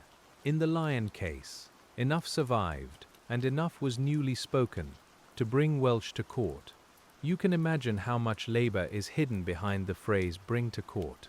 It means locating witnesses, collecting records, verifying statements, consulting prosecutors, preparing search warrants, organizing evidence, and anticipating legal challenges. It means building a bridge sturdy enough for the case to cross from investigation into prosecution. That bridge is not visible in a headline. It is built from hours.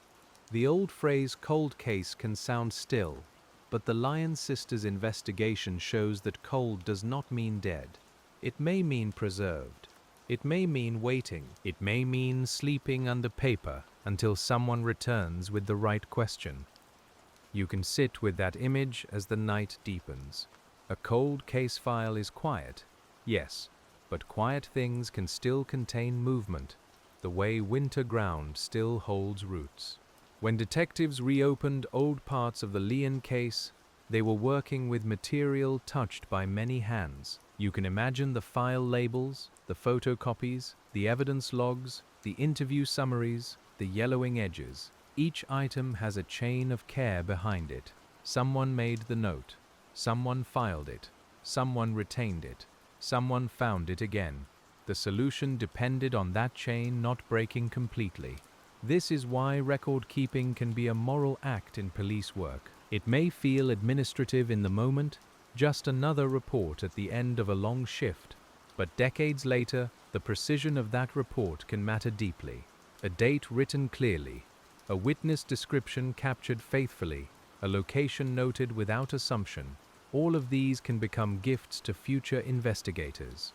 The Lyon case is full of such delayed usefulness. You and I can imagine an early officer in 1975 writing a report without knowing how long the case would last. Perhaps the room smelled of coffee, paper, and damp coats from officers coming in and out. Perhaps the typewriter keys struck hard against the page. The officer might have wanted nothing more than for the girls to be found quickly, making the report only one small part of a short investigation. Instead, the report became part of a 40-year structure. That kind of unintended importance appears throughout long cases. A casual statement becomes vital. A phone log becomes a timeline. A witness sketch becomes a point of comparison.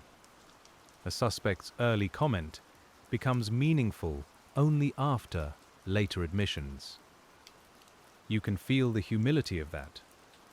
We rarely know, in the moment, which details will matter most. Patient work preserves them anyway. In the Lyon sisters' case, the early report that Welsh had placed himself near the mall became more significant over time. At first, he was among many people whose names entered the investigation. Later, his statements, history, and family connections gave that early contact new meaning. You can see how the file almost seems to fold back on itself, the end reaching toward the beginning until the 2 pages touch. This folding back is common in solved cold cases. The answer is not always found in material entirely new. Sometimes it is found when old material becomes newly legible. A sentence that once seemed minor becomes central. A person who once seemed like a witness becomes a suspect. A place that once seemed unrelated becomes a search site. The Lyon case asks us to respect that slow change in meaning. Meaning changes because context changes. When investigators learned more about Welsh's later accounts and family ties, they could read earlier documents differently. This does not mean the earlier investigators failed to see something obvious. It means the obvious had not yet become obvious. Facts often need neighboring facts before their shape appears. You can think of stars in a dark sky. One point is only one point until others reveal the constellation. The interviews with Welsh were part of that constellation. He reportedly offered accounts that placed himself and others in relation to the sisters, and investigators had to sort truth from inconsistency.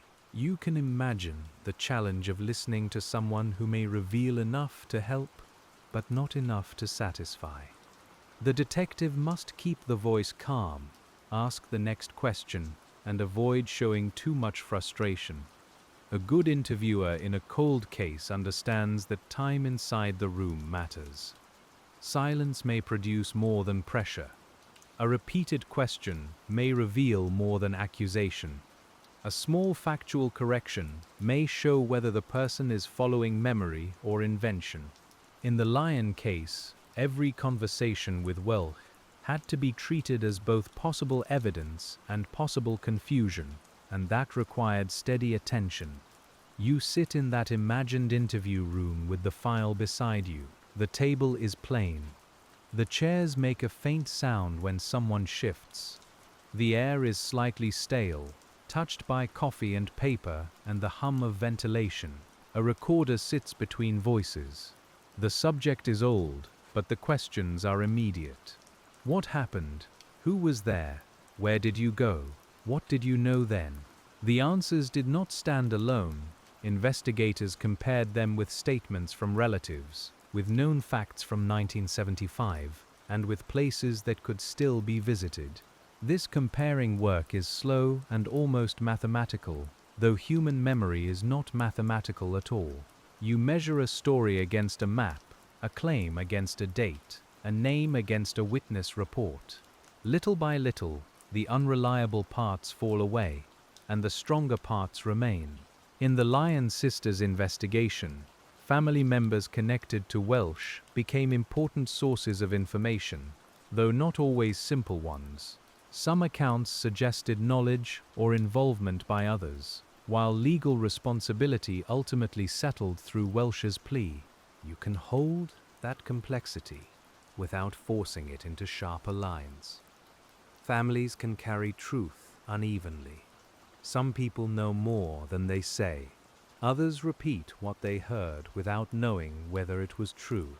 Investigators must move carefully through such rooms. The rooms themselves matter in memory. A kitchen in the 1970s might have had patterned linoleum, the smell of coffee, the tick of a wall clock, and voices lowered when children passed through.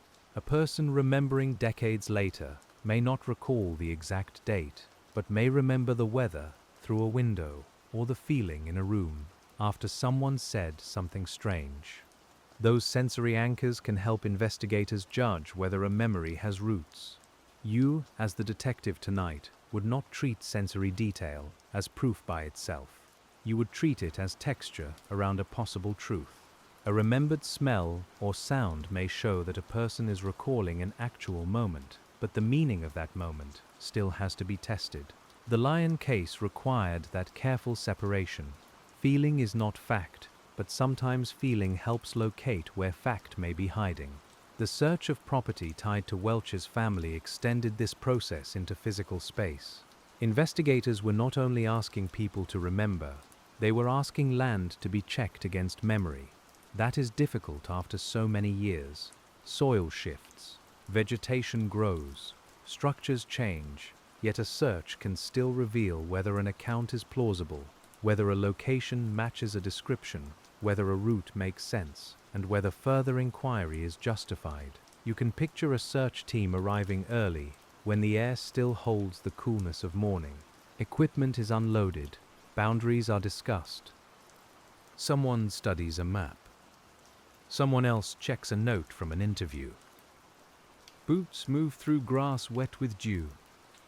The Lyon case, at that stage, is no longer only paper. It is underfoot, in the texture of land, in the patience of people moving slowly because haste would miss too much. Search work can be emotionally difficult because it combines hope and restraint. Everyone wants an answer. No one can assume one will be found. You look at the ground and remember the family waiting far away. You also remember that every mark, every possible item, every disturbed patch has to be documented with care. A search team works not only for discovery, but for the integrity of whatever discovery might mean. In the Lyon case, the absence of a complete physical recovery left part of the family's longing unanswered. That truth should be spoken softly whenever we come near it. The guilty plea gave legal responsibility, But the girls were not returned to their family in the way families most hoped for. You can sense the unfinished tenderness there. Solved, yes. Complete, no. And many old cases live in that difficult middle ground. This middle ground is why the case still invites contemplation. If it were only a puzzle solved neatly, it would not ask as much of us. Instead, it asks us to understand what justice can and cannot do after decades. Justice can name guilt. It can sentence. It can preserve the record. It can honor effort. It cannot restore childhood. It cannot recover every lost hour. You can let that knowledge remain quiet beside the legal answer. The Lyon sisters case also shows how communities carry responsibility after a case is solved. The old fear may ease, but the obligation to remember with care remains. Retellings should avoid turning the case into spectacle. They should avoid lingering on harm. They should focus, as we are doing, on the slow human work that led from uncertainty to accountability. In that focus, the sisters remain people, not merely subjects of mystery. You can imagine a local archive holding newspaper clippings about the case. The pages may be brittle. The ink may have faded from black toward brown. A headline that once felt urgent now looks like history, but the names still read clearly. Catherine, Sheila, Lyon. The physical aging of those papers makes the passage of time visible. You see at once how long the question lasted. Archives are quiet places, and they suit this kind of story. There is the soft sound of boxes sliding from shelves, the faint chill of rooms kept dry, the whisper of thin pages turned by careful hands. A cold case file is an archive of effort. It records not only what happened, but how many people tried to know what happened. The Lyon case, after 40 years, became an archive that finally helped produce a legal answer. When you read a file that old, you also read the history of investigative practice. In 1975, detectives relied heavily on door-to-door interviews, phone tips, paper records, and witness sketches. Later, they could use more sophisticated databases, better interagency communication, and broader access to records. The difference does not make one era foolish and another wise. It simply shows that tools change, while the need for careful thinking remains constant. Careful thinking is visible in how investigators treated Welch's statements. They did not rest the entire case on his voice alone. They looked for supporting material. They examined whether parts of his account aligned with other evidence. They explored family connections and possible locations.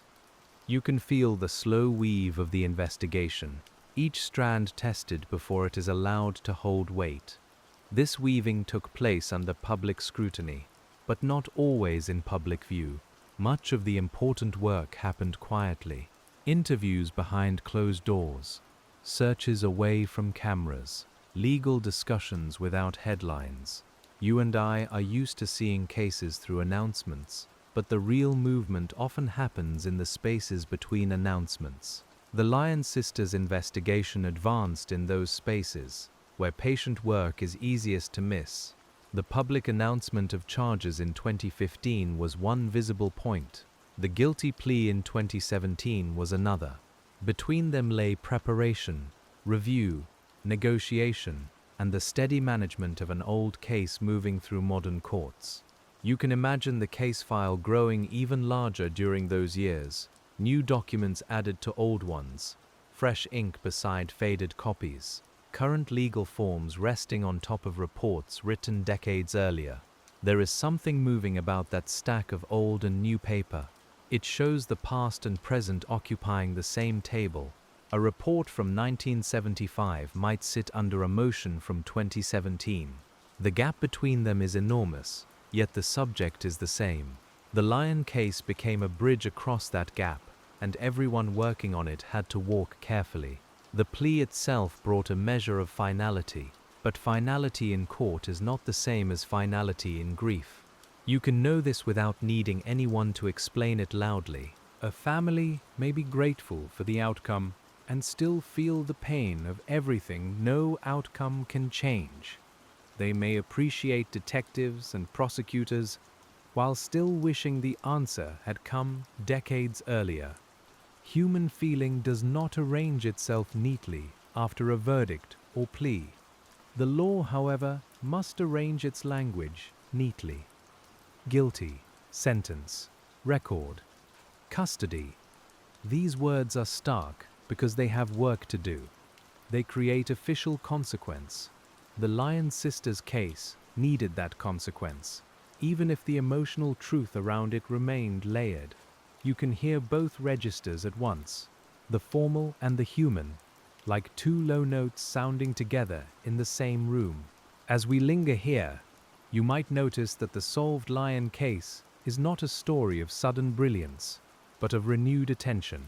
Someone looked again, then others looked again with them. That looking again is humble work. It admits that the first pass did not find everything. It admits that time may reveal what urgency missed. It admits that an old file can still speak if someone is willing to listen long enough. Listening long enough is one of the main themes of this case. Investigators listened to witnesses from the mall. They listened to the family. They listened to Welch, even when his words were difficult to evaluate. They listened to relatives and to the geography of Bedford County. They listened to old reports. In each form of listening, the same principle held. Do not rush the answer. Let it become supported. Support is the difference between suspicion and proof. Many people may have wondered about Welch before the case was ready. Wondering is not enough. Suspicion can guide attention, but proof must guide action. The Lyon case shows the long path between those two things. It took years for suspicion, statements, corroboration, and legal strategy to become strong enough for charges, and then a plea. You can respect that path even while feeling the sadness of its length. The delay was painful. The persistence was necessary. Both are true. A calm retelling can hold two truths at once. It can say that justice came far too late, and also that the people who brought it worked with care. It can say the case was solved, and also that no solution could give back what was taken from the family. The old mall scene returns again because it is the anchor. If you drift for a moment and come back to the story, you can always find your place there. Wheaton Plaza, March of 1975, Catherine and Sheila walking together. The Lyon case begins there, and every later legal paper reaches back toward that afternoon. The court in Virginia may seem far away, but it is connected by the thread of those first hours. A thread can be thin and still strong. That is another image for the case. The first reports were threads. The witnesses were threads. Welch's early contact with investigators was a thread. Family accounts were threads. Searches and maps were threads. For years they may have seemed tangled or too weak to hold, but patient investigators kept working until enough of them formed a line. You can feel that line running through the file now. It does not erase the tangles. It simply shows the route that finally mattered. From the mall to Welch, from Welch to family connections, from family connections to Virginia, from Virginia to charges, from charges to a guilty plea. The route is calm when spoken this way, but it took a lifetime of effort to make it visible. In the courthouse, that route became the story prosecutors could present. They did not need to explain every false lead. They needed to show why Welch's guilt could be accepted in law. A plea simplified the courtroom burden, but it did not simplify the investigative history behind it. You can imagine the prosecution team carrying years of work into one formal proceeding, knowing that the record would now hold what the file had long pursued. For the defense, too, the age of the case would have mattered. Old cases raise questions about memory, evidence, and fairness. A legal process has to account for those questions. This is another reason the plea was significant. It avoided some of the uncertainty of trial while still producing an admission of guilt. You and I do not need to dwell on strategy. We can simply recognize that even the path to resolution required legal care. The guilty plea also meant that public attention turned from who did it to how it was finally solved. That is the question in our title tonight, and it deserves its slow answer.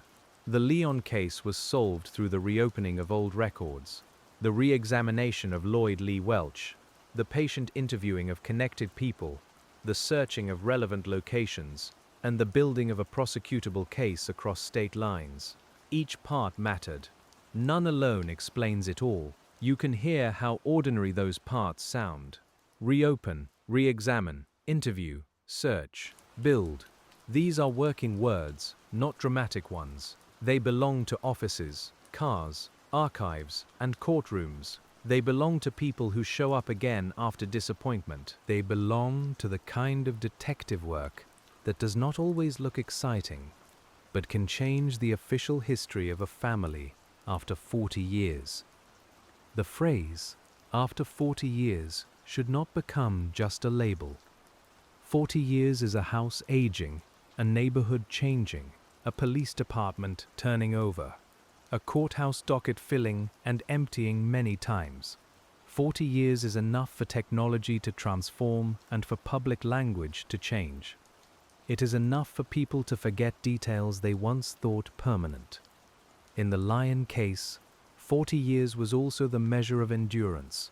You can sit with that endurance by imagining the file at different ages, fresh in 1975, with sharp paper edges and urgent handwriting, thicker in the 1980s, with leads pursued and closed, heavier in the 1990s, carrying the sorrow of no resolution, reopened in later years with fresh eyes and new methods, then active again, with Welch's name moving from page to courtroom. The file itself becomes almost like a witness to patience. It cannot speak, but it shows who returned. It shows what was added. It shows what was not forgotten. When you place your hand on an old file, even in imagination, you feel the work of many days compressed into one object. The Lyon sisters' case needed that compression. Without it, the later case might have had too little memory to stand. Memory is not only in people, it is in systems, if systems are maintained. Evidence logs remember. Case numbers remember. Archived reports remember. Court filings remember. When human memory fades, these systems can still offer structure, but they require care. Misfiled records, lost notes, and incomplete reports can weaken the future. The Lyon case reminds us that record keeping, though quiet, can be part of justice. As you continue through this section of the script, you might feel the tempo slow even more. That is fitting. Courtrooms slow things down. Archives slow things down. The truth in an old case comes forward carefully, because it has traveled a long distance. We are not chasing it tonight. We are sitting beside it, letting the pages turn at the pace they need. The legal process after Welch's charges included preparation for trial before the plea resolved the case. During that period, investigators and attorneys would have continued organizing what they knew. You can imagine binders arranged by topic, witness names tabbed along the edges, timelines printed and revised, maps enlarged on conference room walls. The smell of paper and toner becomes part of the atmosphere of resolution. Timelines are especially important in old cases. They give scattered material a spine. In the Lyon case, the timeline began with the sisters leaving home, moved through sightings at Wheaton Plaza, then extended into possible movements afterward, and the later statements connected to Welch. A timeline does not solve a case by itself, but it shows where evidence fits and where questions remain. You can trace it slowly, as if following a thread through cloth. A good timeline also reveals impossibilities. If someone claims to be in one place at one time, the timeline asks whether that could be true. If a witness remembers seeing something before lunch or after lunch, the timeline asks what else was happening nearby. In old cases, even approximate times can matter. They help separate memory from invention. And they help prosecutors tell a story that a court can follow. The Lyon sisters' case began with time windows. When the girls left, when they were seen, when they were expected home, when concern became search. Decades later, investigators were still working with time, but on a wider scale. When Welch was in the area, when family members recalled visits, when statements were made, when searches could be justified, time had expanded from hours into years. You can feel how that expansion changes the detective's work. In the first hours, time is urgent and immediate. After decades, time becomes layered and archival, yet both forms require precision. The first detective asks who saw them at the mall. The later detective asks what an old suspect said in an interview, and how that aligns with a memory from Virginia. The clock has changed, but the discipline remains. Discipline also appears in how investigators manage uncertainty. They may write down a detail that seems unlikely, not because they believe it, but because future information might change its meaning. They may keep a suspect's name active without overstating the case. They may revisit a closed lead if a new statement opens it. The Lyon case shows that uncertainty can be managed, rather than feared. You can hold uncertainty like a paperweight, steady and useful. It keeps the file from blowing into assumption. It reminds everyone to verify. It prevents the comfort of a simple story from replacing the harder work of proof. In the Lyon sisters' investigation, uncertainty lasted for decades, but it did not prevent eventual movement. It became part of the method. The public often sees uncertainty as failure.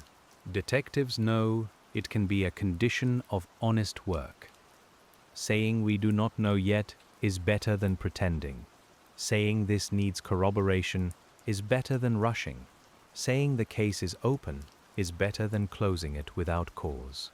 The Lyon case, for so many years, lived inside that honest uncertainty until the balance of evidence shifted enough to proceed.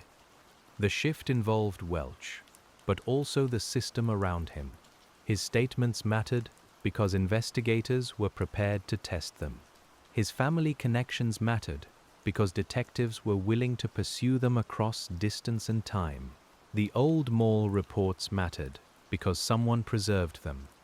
The Virginia searches mattered because the case had widened beyond its first map. Resolution came from the interaction of all these pieces. You can think of the investigators as arranging those pieces on a long table. Some pieces are faded at the edges. Some have been handled too many times. Some come from a different box entirely and seem, at first, to belong elsewhere. Slowly, with care, they begin to form an image. Not a perfect image, not every corner filled, but enough to see the central figure clearly. That central figure, legally, became Lloyd Lee Welch. In the courtroom, his guilty plea stood where decades of suspicion and inquiry had once stood. For the family, hearing that plea may have brought an answer that was both necessary and painful. You can imagine the room after the hearing, people speaking quietly, reporters waiting outside, officials choosing their words carefully because the case deserved restraint. Restraint is one of the most important qualities in telling this story. It is tempting, with old mysteries, to emphasize shock or revelation. But the Lyon case does not need that.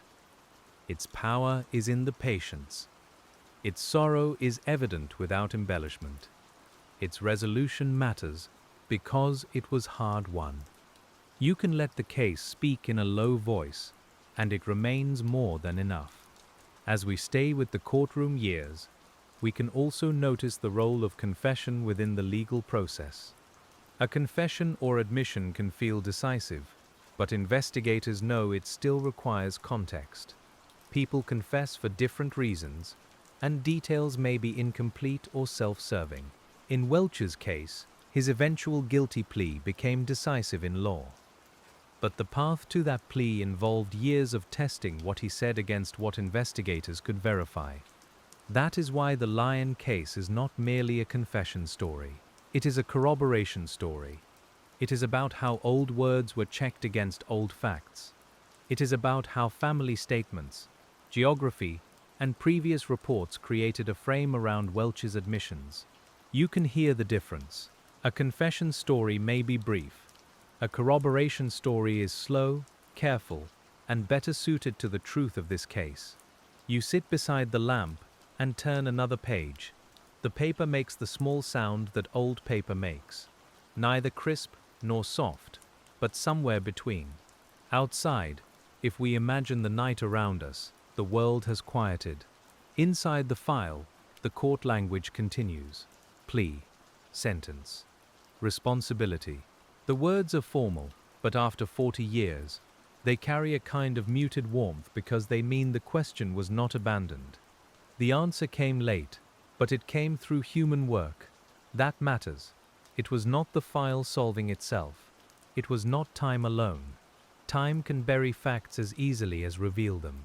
The difference was people returning to the case, people asking again, people preserving what had been known and searching for what had not. The Lyon sisters' case became solvable because patience was active. Active patience is a good phrase to keep near us as the script continues. It means waiting without giving up. It means moving slowly because the matter is serious, not because it is unimportant. It means accepting that one careful step may be all a day provides. In the Lyon case, active patience lasted through decades and finally reached a courtroom where Welch's guilty plea could be entered.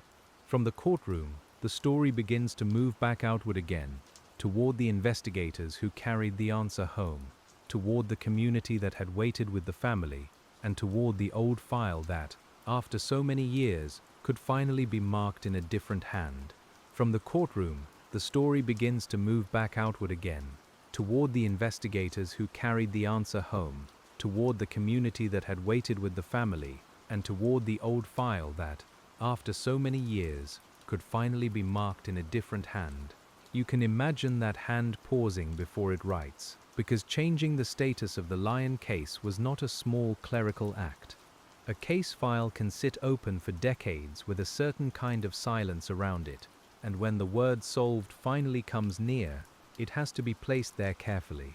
The folder is still the same folder, the pages still carry the same loss, yet the official meaning has shifted, and the paper seems to hold that change in a quiet way. For detectives, a solved cold case can bring relief, but it can also bring a kind of tired quiet. You might expect celebration, and perhaps there were moments of gratitude, but the deeper feeling is often more restrained. The work has been too long for anything bright or simple. There are phone calls to make, statements to prepare, family members to support, and records to preserve. The Lyon sisters' case did not leave the courthouse as a triumphal story. It left as a long responsibility finally answered in law. You can picture an investigator returning to an office after the plea, the building ordinary again after the gravity of court. The fluorescent lights are the same. The desks are the same. Someone's coat hangs from the back of a chair. A printer clicks in another room. The file is placed down, perhaps beside a legal pad, and for a moment the detective simply looks at it. 40 years of waiting have become a different kind of work. That different work is memory. Once a cold case is legally resolved, people still have to decide how to remember it. The Lyon case could be remembered as a disappearance, as a prosecution, as a warning, as a local wound, or as an example of persistence. A gentle retelling chooses persistence without forgetting the wound. You and I can stay with the patient labor, because that labor is what carried Catherine and Sheila's names through the decades. The community around Wheaton had changed by the time Welch pleaded guilty. People had grown older. Streets had altered. The mall had become a different place under the same broad memory. Yet for many, the Lyon sisters' case remained attached to childhood itself, to the moment when familiar errands seemed less certain than they had before.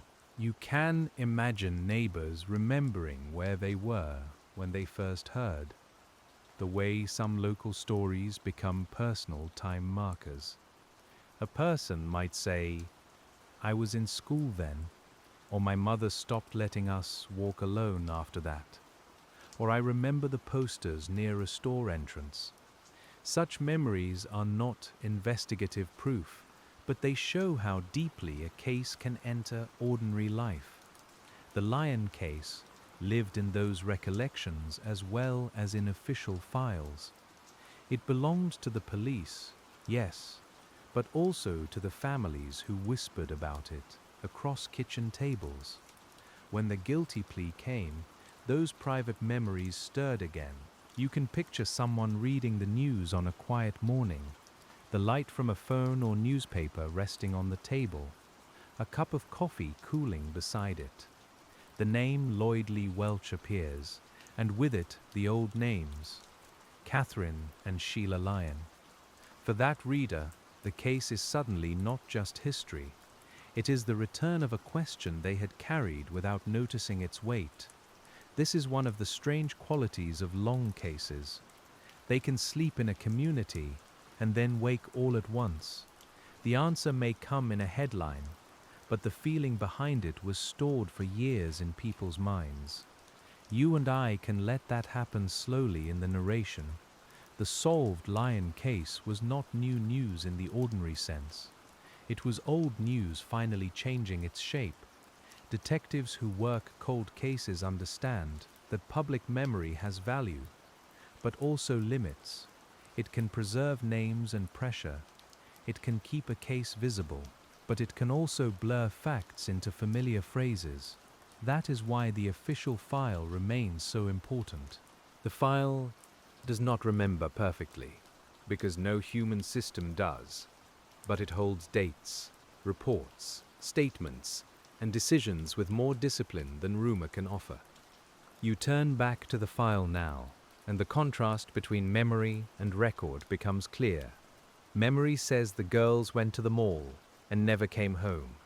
The record says when they left, where they were seen, who gave statements, which leads were pursued, and how Welsh eventually came into focus.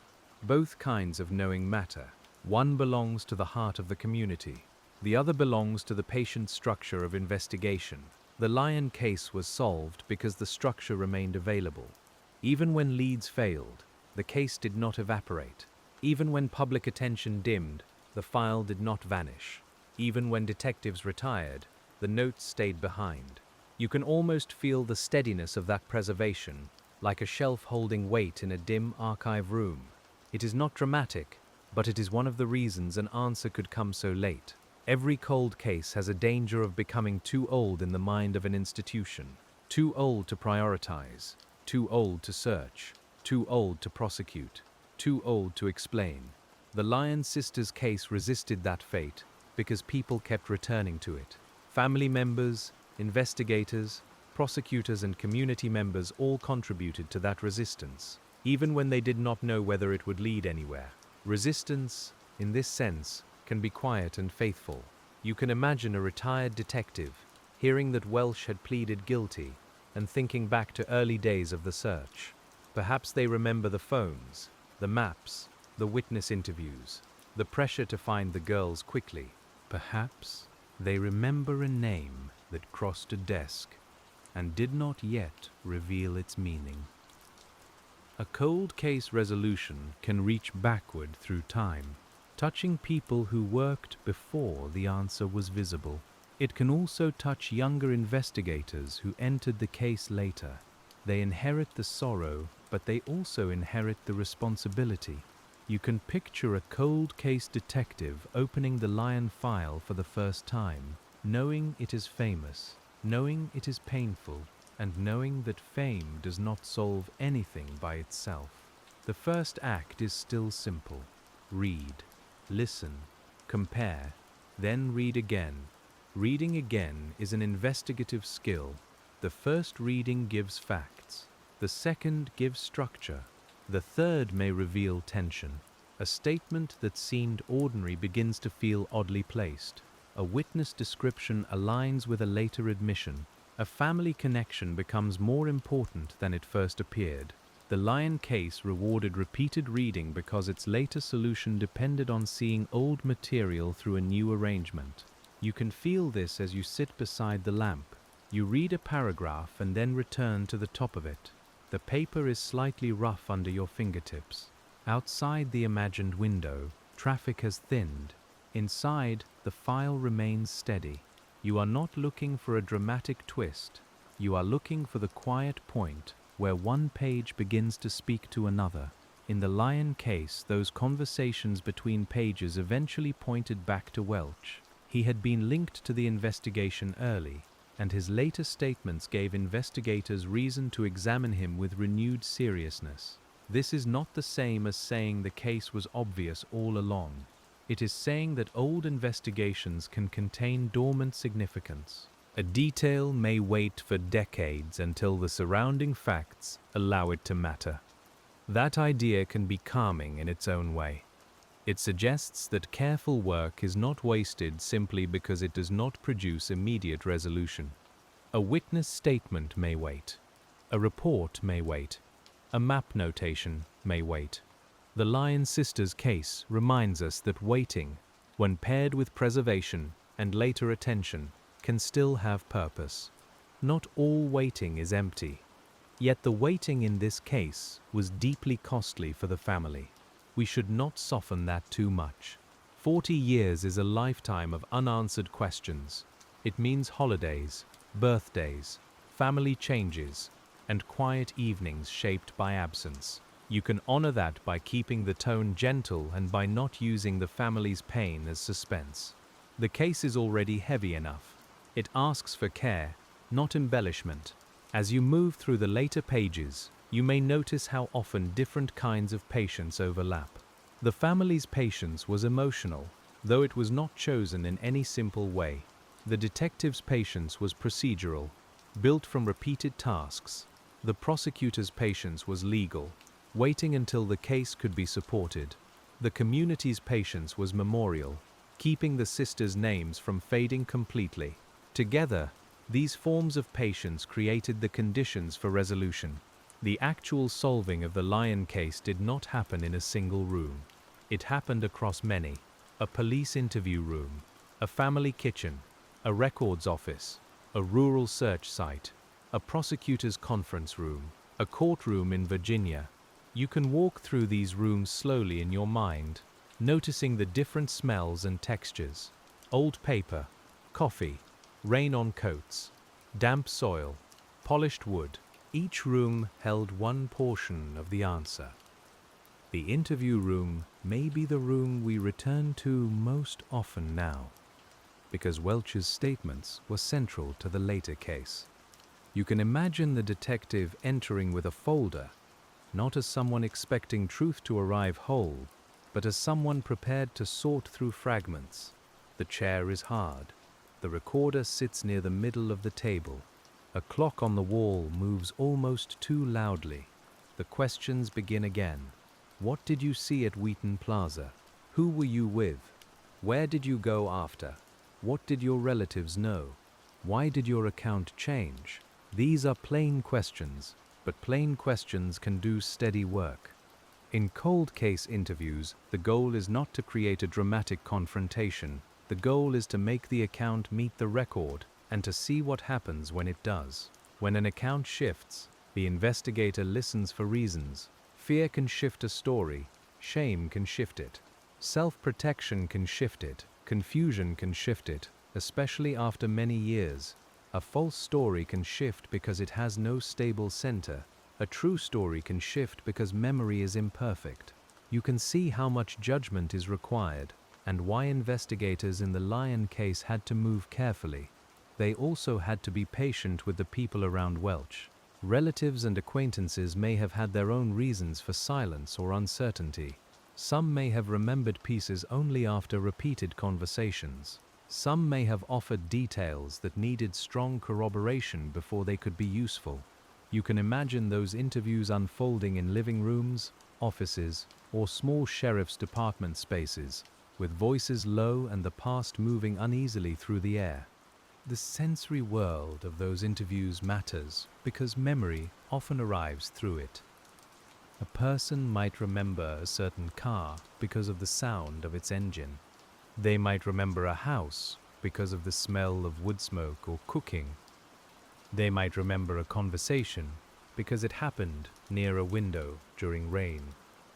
Investigators listen for such anchors. Then ask whether the anchor connects to anything verifiable.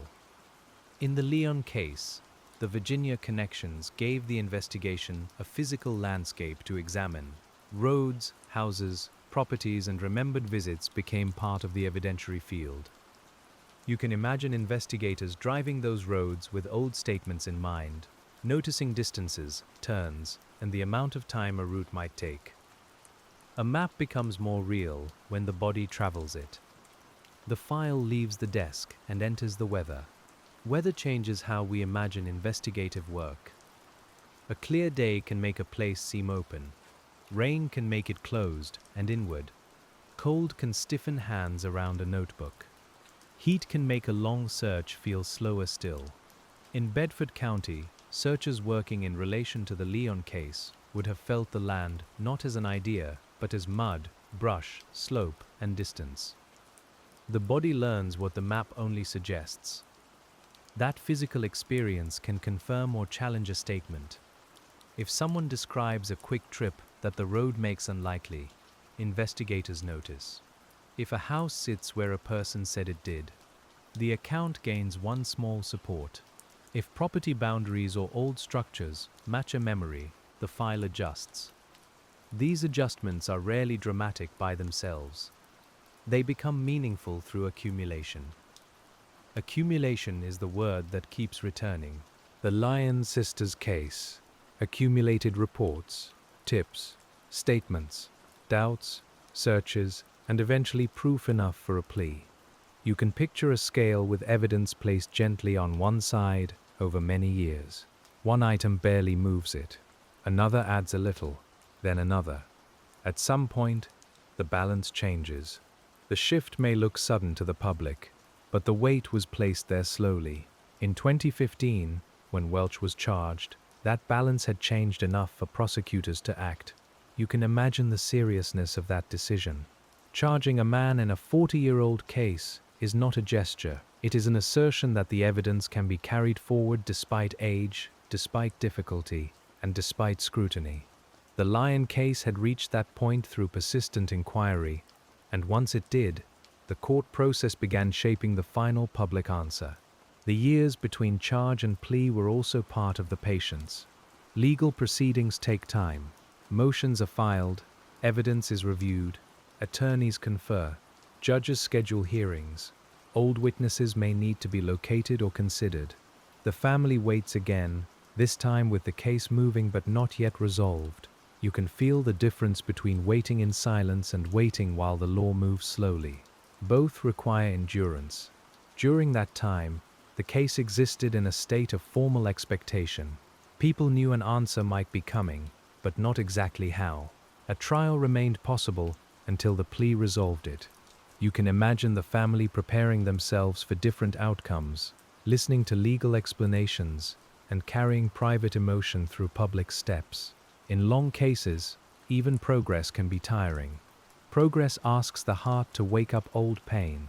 The guilty plea in 2017 removed the uncertainty of trial. Welch's admission became the legal answer. The court could impose sentence. The family could hear responsibility acknowledged without enduring a full presentation of evidence before a jury. You can let that moment sit in the room. It is not an ending yet in our telling, but it is a threshold. The case crosses from unresolved to resolved in law. Thresholds are quiet places in old cases. One side holds decades of not knowing. The other holds the knowledge that nothing will be restored, but something has been named. You can imagine standing there with the file in your hands, not stepping too quickly. The Lyon sisters' case deserves that pause. It had waited too long for the moment to be rushed in retelling. After the plea, official statements would have had to balance relief and restraint. Law enforcement could acknowledge the work and the outcome. Prosecutors could explain the legal resolution. Family members could respond if they chose. Reporters could write the update that many had wondered whether they would ever write. Through all of that, Catherine and Sheila's names remained central, as they should.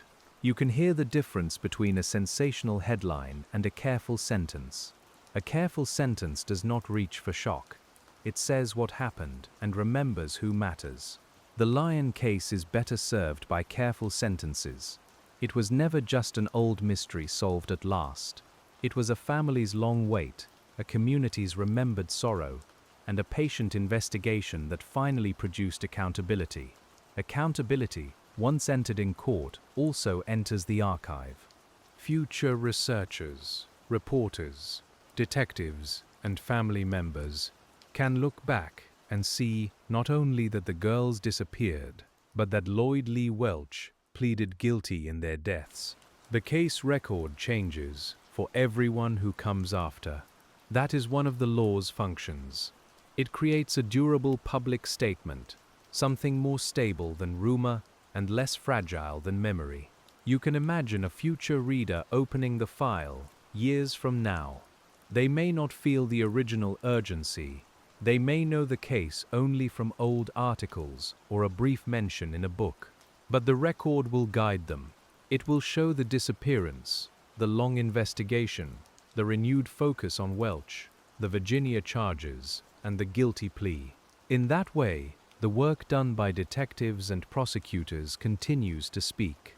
The solved Lyon case may also guide other investigators. It offers a model of persistence. Revisit early names. Test old statements against new context. Follow family networks where evidence supports it. Search relevant locations even after time has passed. Work across jurisdictions. Prepare the legal case carefully. None of these lessons is glamorous, but each can matter in another file waiting somewhere on another shelf. You might picture that other shelf now, not to leave the Lyon case, but to understand its wider meaning. Across many departments, old files rest in boxes. Some will never be solved. Some may still hold the beginning of an answer. A detective walks past them, perhaps thinking of the time needed to open one properly. The Lyon sisters case tells that detective that old does not always mean beyond reach. Still, the case also warns against overconfidence. Not every old suspect is the right suspect. Not every late statement is truthful. Not every family rumor is evidence. Patience must be paired with skepticism.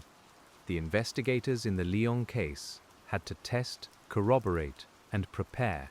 That is why the resolution matters. It was not simply the return of an old suspicion.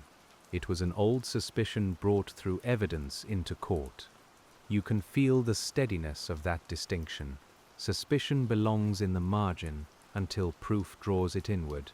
Welch's name moved inward over time because investigators found reason to bring it there. The process was not perfect because no process is, but it was deliberate. It moved from question to charge to plea, each step requiring a different level of support. In a sleep narration, we can let that deliberateness become part of the rhythm. The file opens, the record is read, the witness is heard, the statement is checked, the property is searched, the charge is filed, the plea is entered. These are not staccato beats, but slow waves, each one reaching the shore after the one before it. The Lyon case unfolds that way, with patient motion rather than sudden force. The emotional life of the case moves in waves too. Early fear, long uncertainty, periodic hope, renewed attention, formal accusation, legal resolution, ongoing remembrance. You can understand these waves without being swept away by them. We are keeping a calm distance, not because the story is unimportant, but because calm is how we show respect here. We let the family's experience remain theirs. There is also respect in not imagining what we cannot know. We do not need to invent private scenes around Catherine and Sheila. We do not need to dramatize Welch. We do not need to fill every silence with conjecture. The actual record is enough. Two sisters went to a mall. A community searched. A file stayed open. A man long connected to the case was eventually brought to account. That is the quiet spine. Around that spine, the atmosphere of the case is ordinary and therefore deeply human. A suburban mall in spring. A family home expecting children back, police phones ringing, newspaper ink on fingers, a detective's notebook, a rural road in Virginia, a courthouse bench. These objects and places hold the story gently, without requiring violent detail. They remind us that investigation is built from ordinary materials. The ordinary materials become almost sacred through use. A notebook is just paper until it records a witness statement that matters 40 years later. A map is just a map until it helps connect one jurisdiction to another. A courtroom bench is just wood until a family sits there to hear a guilty plea after decades of waiting. The Lyon case transforms such objects through the weight placed upon them. You can rest in that observation for a moment. The world of detective work is not only evidence bags and dramatic discoveries. It is also chairs, pens, folders, roads, clocks, and people who show up when the answer is not ready. Cold case work asks ordinary things to last longer than ordinary time. Sometimes they do. In the Lyon sisters' case, enough lasted for the truth to find a legal form. The truth's legal form was the guilty plea, but the investigative truth included many layers: Welch's statements, witness accounts, family information, search efforts, historical context, the accumulated knowledge of detectives who had carried the file. You can imagine those layers like sheets of translucent paper, each one faint alone, but together showing an image. If one layer is missing, the image weakens. If enough remain, it becomes visible. Visibility after decades can feel strange. People may ask why they did not see it sooner. Sometimes there is no simple answer. Human beings work with the information available at the time, under pressure, with limited tools and imperfect understanding. The Lyon case does not require us to judge every earlier choice harshly. It asks us to recognize how later context can illuminate earlier material. That recognition can be generous without being careless. We can say earlier investigators did vital work. We can also say later investigators found a path that earlier work did not. Both statements can be true. In long cases, progress often depends on accepting that no single generation owns the whole investigation. Each contributes what it can. The Lyon case was solved by continuity, not by one isolated moment of genius. Continuity can be hard to maintain in public institutions. People transfer, retire, or pass away. Budgets change. Priorities shift. Files move from active desks to storage rooms. Yet continuity can survive through documentation, institutional memory, and family advocacy. The Lyon sisters' case shows the importance of all three. Without them, the path to Welch might have become harder to find. Family advocacy deserves special care in this telling. Families do not solve cases in the technical sense, but their persistence can keep a case morally present. They answer calls. They speak to media when asked. They attend hearings. They remind institutions that the missing person is not a file number. You can imagine the exhaustion of doing that for years and still choosing to continue, because love has no closing date. Love is not a word police reports often use, but it is present beneath them. It is why families call. It is why detectives feel the weight of a case. It is why communities remember. The Lyon case was sustained by love in this broad, patient sense, as much as by procedure. The procedure gave the love a path to action. The love gave the procedure its reason. You can sit with that balance in the quiet. A file without love would be cold in the wrong way. Love without procedure might not reach court. Together, they can carry a case through years when neither alone would be enough. The Lyon sisters' investigation became an example of that difficult partnership, intimate in its purpose and formal in its methods. The formal methods included returning to old leads with new discipline. When Welch's name came forward again, investigators did not simply accept that his past proximity was enough. They worked to understand his movements and the people around him. They looked at how his statements changed. They considered how his early involvement as a supposed witness might fit a broader pattern. You can feel the carefulness in that approach. A person who inserts himself into an investigation may do so for many reasons. Some are innocent, some are not. Detectives cannot assume, they must examine. In the Lyon case, Welch's early contact became significant only when later information gave it a stronger context. That is why patient investigation often resists shortcuts. A fact may look suggestive, but suggestive is only the beginning. You turn another page, and the file brings you back to the first search efforts. Before Welch was charged, before Virginia, before the plea, there were people looking for Catherine and Sheila with urgency and hope. Searchers walked routes, checked places, and responded to possible sightings. The air, in those early days, would have felt sharp with uncertainty. Even then, the work required organization. Hope had to be given a map. Searches in the immediate aftermath of a disappearance have a different rhythm from cold case searches. They are faster, broader, filled with the possibility that a living person may be found quickly. Yet they still depend on method. Assign areas, record who searched where, follow tips, avoid duplicating effort, if possible. You can picture the early Lyon case as a community and police effort trying to impose order on the sudden absence of 2 children. When those first searches did not bring the girls home, the investigation entered a more difficult phase. The file thickened. Leads became more varied. The public offered sightings and theories. Investigators had to chase possibilities without losing the central timeline. You can imagine the emotional fatigue of that period. The way each hopeful call might lift the room for a moment and then leave it quiet again. Families in such cases learn the sound of uncertainty. A phone rings, and the heart responds before the mind can. A detective calls, and every word matters. A newspaper prints an update, and neighbors talk again. The Lyon family lived inside that pattern for years. You can honor it by letting the narration stay soft, because their waiting was not material for excitement, it was lived time.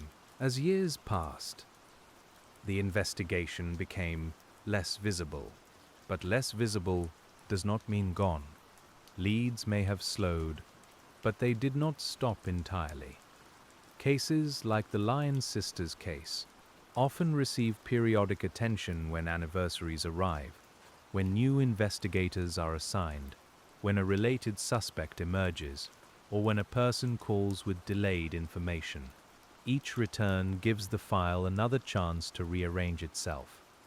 Anniversaries can be especially powerful in cold cases. They bring media attention, but also private reflection. A family may dread them. Investigators may use them to prompt new tips. The public may remember details they had stored away. You can imagine the 25th of March coming around year after year, spring beginning again, while the case remained unfinished. The calendar itself became a quiet witness. Spring is a tender season for such a memory. New leaves, longer light, children outside again. The ordinary world renewing itself while one family's question remained the same. In the Lyon case, the season of the disappearance may have made each return of spring carry an extra edge. You can feel that without sharpening it. It is enough to notice how time can make weather part of memory. The weather of the later investigation was different. It belonged to offices, archives, rural searches, and courtrooms. Yet the original spring stayed underneath. Investigators reviewing the file knew they were always returning to that March day. The legal case might move through summer hearings or autumn filings, but the route remained a spring afternoon at Wheaton Plaza. You can see the whole investigation growing from that point. A route is a good image here because roots are hidden, but sustaining. The first facts of the Lyon case sustained everything that followed. Without them, later statements would have floated without anchor. With them, investigators could ask whether Welch's account fit the known beginning. The beginning mattered, after 40 years, as much as it had on the first day. It gave the case its ground. Ground also mattered, literally, in Virginia. The search for physical traces was tied to land, property, and memory. Even when a search does not produce everything hoped for, it can still test a suspect's statements and support investigative direction. You can imagine marking a searched area on a map, not as a failure if nothing is found, but as knowledge gained. This place was checked, this claim was examined, this path was followed. The discipline of marking what has been checked prevents endless wandering. Cold cases can sprawl if not managed carefully. Every rumor can become a road. Every road can split again. Investigators need systems to track what has been done, what remains open, and what has been ruled out. The Lyon sisters case, by its later years, required that kind of disciplined management because the story had grown large. Large cases ask for humility from everyone involved. No one person can remember every detail. No one interview solves every problem. No one theory should become too beloved. You can imagine investigators reminding one another to stay close to the evidence, especially when the case carried so much public feeling. In the Lyon case, staying close to the evidence is what allowed the eventual answer to stand. Evidence in this story includes things spoken, places searched, and records preserved. It is less about a single, dramatic object than about many modest supports. That may make the case feel less cinematic, but more true to patient detective work. Real cold case breakthroughs often look like paperwork until later. A name highlighted, a statement compared, a route checked, a family member interviewed again. Then, slowly, movement. You can let the movement remain slow in your mind. The goal tonight is not to race toward the final page. It is to sit beside the file and feel the texture of how an old case becomes solvable. The Lyon case gives us the texture clearly. Old paper, court wood, rain on roads, damp soil, soft voices in interview rooms. The story is carried by these quiet sensations. There is another quiet sensation after a case is solved: the absence of the old question. For decades the file asked who. After Welch's plea, that question changed. The file still held sadness, but not the same uncertainty. You can imagine a detective opening it after the plea and feeling the difference. The pages have not changed, but the reader has. The record now knows where it is going. That change can be disorienting. People who have lived with a question for years may find that an answer does not immediately bring rest. The mind has practiced uncertainty for too long. It keeps circling. It asks whether more could have been done, whether other people knew, whether the answer should have come sooner. These questions are natural, and we can allow them to exist without making them the center. The center remains the solved legal responsibility. Lloyd Lee Welch pleaded guilty. The Lyon sisters' case was no longer officially unresolved in the same way. Yet, the human center remains Catherine and Sheila, and the long, patient work done in their names. You can hold both centers together, legal and human, because the case itself holds both. One gives structure, the other gives meaning. Meaning, in old cases, often comes from endurance, not from victory, exactly, not from closure in a perfect sense. Endurance means the story was carried until it could be answered. It means the missing were not allowed to become only the missing. It means the family's question was treated as worthy of decades of effort. The Lyon case's meaning lives there, in the long carrying. You might imagine the file being returned to storage after the plea, but now with different markings. It is still accessible. It is still part of the historical record. It may still be consulted for related questions or for institutional learning. The box may slide back onto a shelf, and the archive room may become quiet again. But the quiet is different now. It is not the quiet of waiting. It is the quiet of record. Record is a humble word, but it has dignity. A record says this happened. A record says this was investigated. A record says this person was held responsible. A record resists forgetting. In the Lyon sisters' case, the record became the place where decades of effort finally settled. You can see it as a lamp left on in a room that once felt too dark. As the story moves beyond the plea, we can return to the investigator's method one more time. because method is the promise of this episode.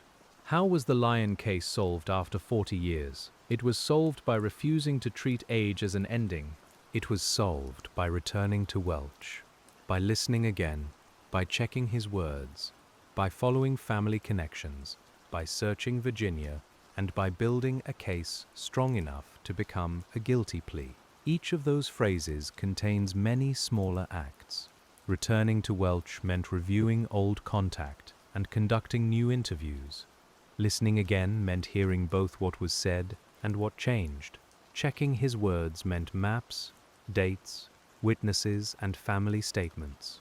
Searching Virginia meant physical labor and local coordination. Building a case meant legal review, preparation, and restraint. You can feel the layers in each step.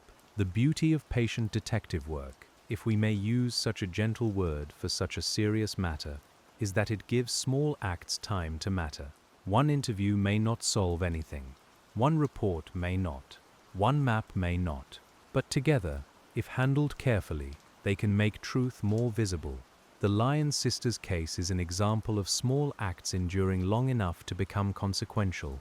You can imagine a detective years before the plea feeling discouraged after another lead failed. The office is dim except for a desk lamp. The file is open, but no new answer appears. Outside, cars pass on wet pavement.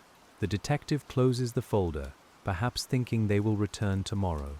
That return tomorrow, repeated enough times by enough people, is part of how the case was solved. There is no shortcut around returning tomorrow. Cold cases ask for that kind of loyalty. Not dramatic loyalty, but practical loyalty. Show up, read, call, compare, drive, ask, document. Then do it again when the answer is still incomplete. The Lyon case took that loyalty and eventually gave back a legal result, though far later than anyone would have wanted.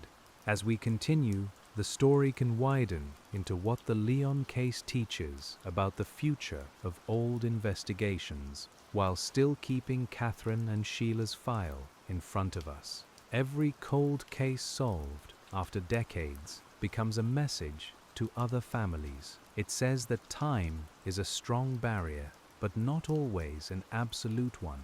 It says preserved work can still matter. It says that a name in an old file may someday be understood differently, but we should keep that hope gentle. Not every case receives an answer. Some files remain open despite devoted effort. The Lyon sisters case should not be used to promise what no one can promise. It should be used to show what patient work can sometimes accomplish. You can hear the difference between promise and possibility. Promise can hurt. Possibility can sustain. Possibility sustained the Lyon case for many years. It lived in family appeals, in detectives' notes, in public memory, and in the stubborn fact that the file remained open. When the later investigation gathered strength, possibility became direction. When direction became evidence, evidence became charges. When charges led to the guilty plea, possibility finally became record. That is the slow transformation we are following tonight. The transformation did not remove the softness from the story. It remained a story about two sisters, a family, and a community that wanted an answer. Legal language can sometimes feel cold, but in this case, it carried human warmth because it arrived on behalf of people who had waited so long. You can imagine the court record, not as a dry ending, but as a document shaped by care. Care appears in the way names are spoken. Catherine Lyon, Sheila Lyon. Care appears in the way investigators avoid overstating what they cannot prove. Care appears in the preservation of files and the preparation of evidence. Care appears in the restraint of a narrator who chooses not to sensationalize. The Lyon case deserves all these forms of care because the people at its center were real. Real people leave traces that are not only investigative. They leave memories, habits, favorite places, voices remembered by family, and small details that never enter a file. We do not know all of those details, and we do not need to invent them. We can simply acknowledge that the file is not the whole life. The Lyon sisters were more than the case. Even though the case is how many strangers came to know their names, that acknowledgement keeps the story grounded. The investigation matters, but it is not the entire meaning of their lives. A missing person file can never contain a child completely. It contains what the investigation needed, not the fullness of who that child was. You can sit with that respectfully, letting the limits of the file remind you to be gentle. Gentleness does not weaken the truth. It allows the truth to be heard without turning it into spectacle. In the Lyon case, gentleness means focusing on the investigation's patience, the family's endurance, and the official accountability that eventually came. It means avoiding harsh detail and listening instead to the quiet sounds of the process. Pages turning, phones ringing, tires on wet roads, a courtroom settling into silence. These sounds carry us forward now, beyond the court's formal answer and into the quieter afterlife of the case, where solved does not mean forgotten, and where the old file continues to teach anyone willing to sit with it under a patient light.